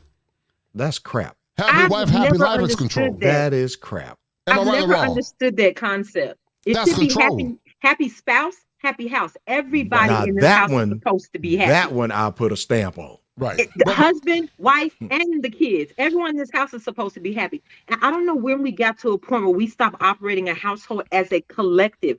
Women have turned running a household into a competition. And I don't know how we got to that point. Running a household is not about a competition. Running a household is about you managing your home that benefits everybody inside of those four walls, or however many walls you may have in your home.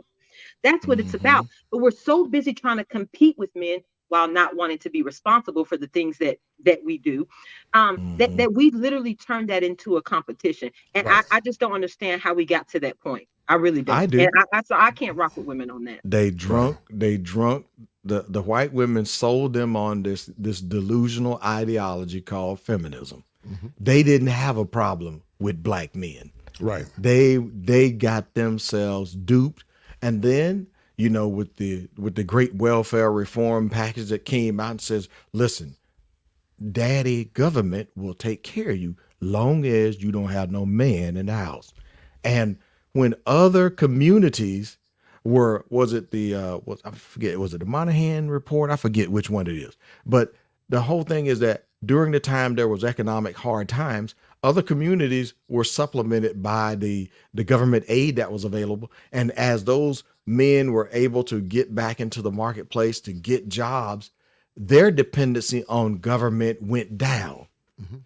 In the black community, the black women, once the ability to reunify the family started to go back up, they said, whoa, wait. We already got that slot filled. Government daddy is sending me a check. Government daddy is giving me access to get benefits for a home or for an apartment, I only have to pay $50 a month for this $975 a month apartment. And as long as I don't have a man in this house, they will choose welfare benefits over having a marital family. And like I said, so what that means is that women still believe in the village mentality, but we've destroyed the actual village. There you go. Drunk That's on the exactly Kool-Aid. what that means. Look, drunk on the Kool-Aid. And for for a masculine man, he's like, I'm not coming home to a battle with her every day. Right. I mean, listen, I had an ex-fiance who thought it was her job to make me miserable when I got home from work. After you done put in 10, 12 hours, right, and you coming home to misery and fighting and arguing, man, this song by Wilson Pickett says, I could do bad by myself. Right. I don't need no help starving to death. I fired her, man. Right. You got to fire her. You hear me? She started, listen, the straw that broke the camel's back was when she said, I have a guy who gave me a ring and it's a friendship ring. I said, well, I'll tell you what, I'm going to make a command decision. I drove her to the other guy's house and said he could have her. She was stunned. Right. Give them what they're asking for. Right. That's what you said, D. But you know Give them what they're asking for. Listen, I know you in Dallas got to go. I love you guys. Dallas, we're gonna do another show. It's gonna be comprehensive. It's gonna be all right, Kosher. This right. Hey man, you got a lot of clips you can pull out of this. Oh yeah, I'm on. Listen, man. Hold on. But if you pull any clip, DNA 826. After speaking to you, Carnell, I am a proud member of Women Against Paternity Fraud. And one of the things that I am going to be working on this year is pushing DNA 826. I want to make August 26th National DNA Test Day. All right, and the reason why I chose August 26th is because that's National Women's Equality Day. So what better way to level out the playing field in family courts is to make sure both parents equally know the truth about DNA, biology, and whether or not this is actually your child. So that's one of the things I am going to be pushing, DNA 826. Until every man is tested, we're going to beat this conversation in the ground. Come on, sister. Well, we're gonna call Dallas a new Sojourner Truth, man. But she ain't like the bad form. She's a good Sojourner Truth. But Dallas, thank you, dear. We will do another show again. Carnell, thank you, man. You were very gracious with your time. I'll get you on the back end, D. I know you said you got a show you got to do, but if not, I'm gonna try to call you. But anyway, guys, it's been a great show. Carnell, before you go, I know you got to go, but what did you gather from this show as it relates to the Phantom Walkers, real quick? And actually, hold on. Cody Marshall says Sierra now promoting women to continue to be independent and not need a man and be a strong woman. No doubt. Appreciate it,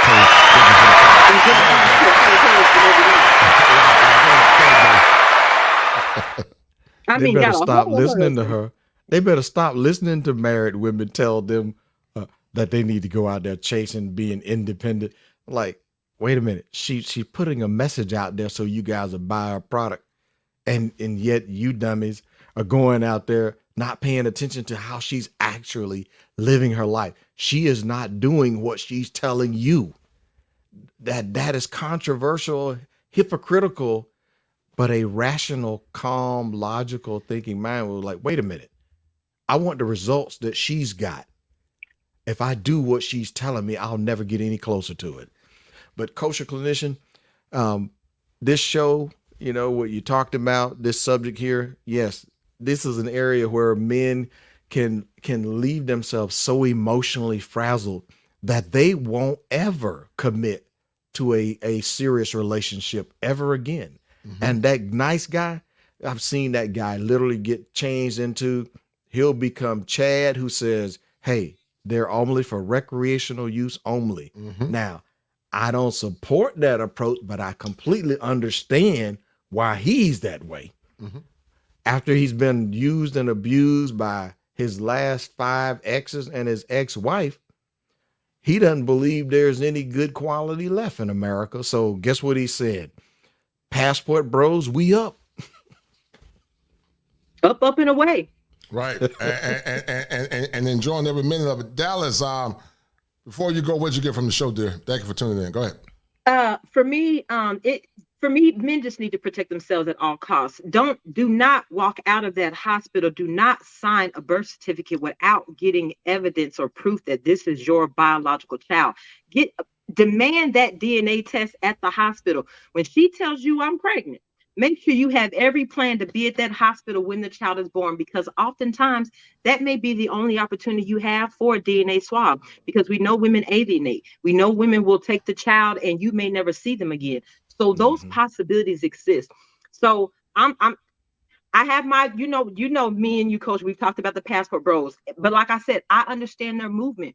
My only concern is with so much information that's out there now, you have so many men that are taking the stance that I'm never going to have kids. And while I understand that, that is akin to a slow genocide long term. So, but like I said, I don't blame you. I do not blame you for how you feel. Us women need to get ourselves together. So instead of save the community, black men, black women are the ones who need to save it, because we're the ones that are currently involved in destroying it. So, but that's my thing. We're going to have to get the fruit of Islam to protect you, man. Yep. You're going to need security.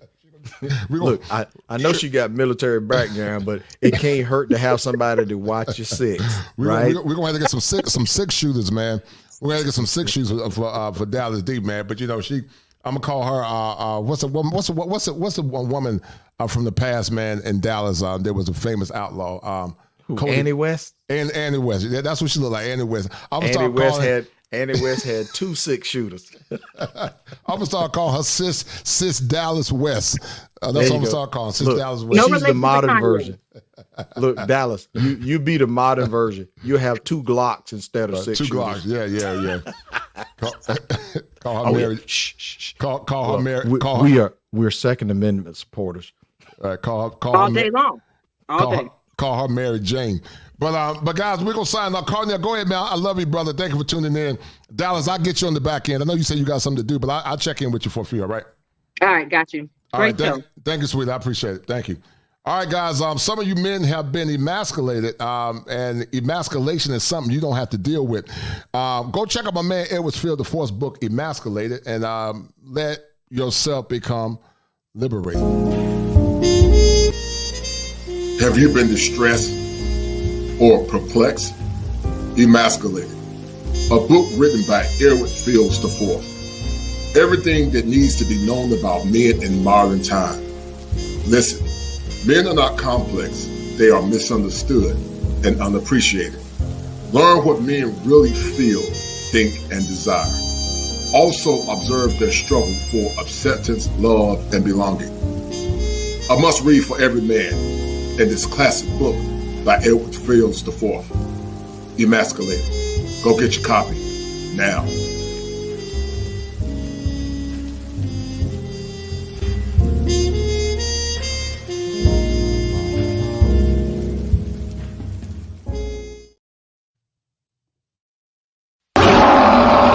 If it ain't 7, it ain't kosher. Heaven and hell, that's what they told you. Real men put the strap down and we can toss them. Young heads picking back up and young dolphins. This is our culture. Now we talking kosher. Clinician, masculinity issues. Absent fathers who miss you. Mama drama don't kiss you. All a part of the ritual. This is how they get you. Separate the men, women clipping babies pretend to. Damn. Lovers, haters acting like vultures.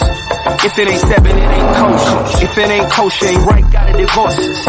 If it ain't 7, it ain't kosher. If it ain't kosher, ain't right, gotta divorce us. If it ain't 7, it ain't kosher. If it ain't kosher, ain't right, gotta divorce us. This is kosher condition. 7 wonders, the whole world gotta listen. This is kosher condition. 7 wonders, the whole world gotta listen. This is kosher condition. 7 wonders, the whole world gotta listen. This is kosher condition. 7 wonders, the whole world gotta listen. Listen. Listen. Kosher clinician. If it ain't 7, it ain't kosher. If it ain't kosher, it ain't right. Listen. Kosher clinician. Stop playing.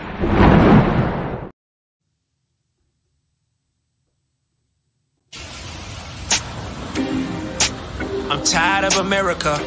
So I'm hitting Richie on the net. I got the tickets, that's a bet. We need to link, my brother set it up. Damn, I didn't had enough. Ooh, I won't lie. Can I get a little shake with them fries? My skin tone is matching your eyes. Black men, you know we like them thighs. And baby, she can do it all. Your land is my land. Then said he unto me, Then the Lord said unto me, Prophesy unto the wind. Preach unto the wind. Prophesy, son of man. Preach, son of man. And say to the wind. And say to the wind, Thus saith the Lord God. Thus saith the Lord God. Come from the four winds. Come from the north, south, east, and west. O breath. O breath. And breathe upon these slain. And breathe upon these dead bodies. That they may live. That they may live. So I prophesied as he commanded me. So I preached as the Lord commanded me. And the breath came into them. And breath came into them. And they lived. And they lived. And stood up upon their feet. And they stood upon their feet. An exceeding great army. An exceeding great army. South wind, and preach to the east wind, and preach to the west wind, and tell the wind to blow on these bodies. And the preacher started preaching, said all winds, all four winds, said blow on these bodies that they may live. And when the preacher started preaching, the wind started blowing, and all of those dead bodies, they came alive. The Bible said, and they stood up on their feet, an exceeding great army. But I heard the preacher said to them, you've been here long enough. You've been down in Babylon long enough. You've been dead and dry long enough. You've been separated long enough. Now let's come out of this valley. Let's go back to Zion. I heard him say, follow me. It's time now for a new beginning. Enough is enough. It's time for a new beginning. Come on and follow me. I heard them singing, and they started to Jerusalem. We are marching to Zion.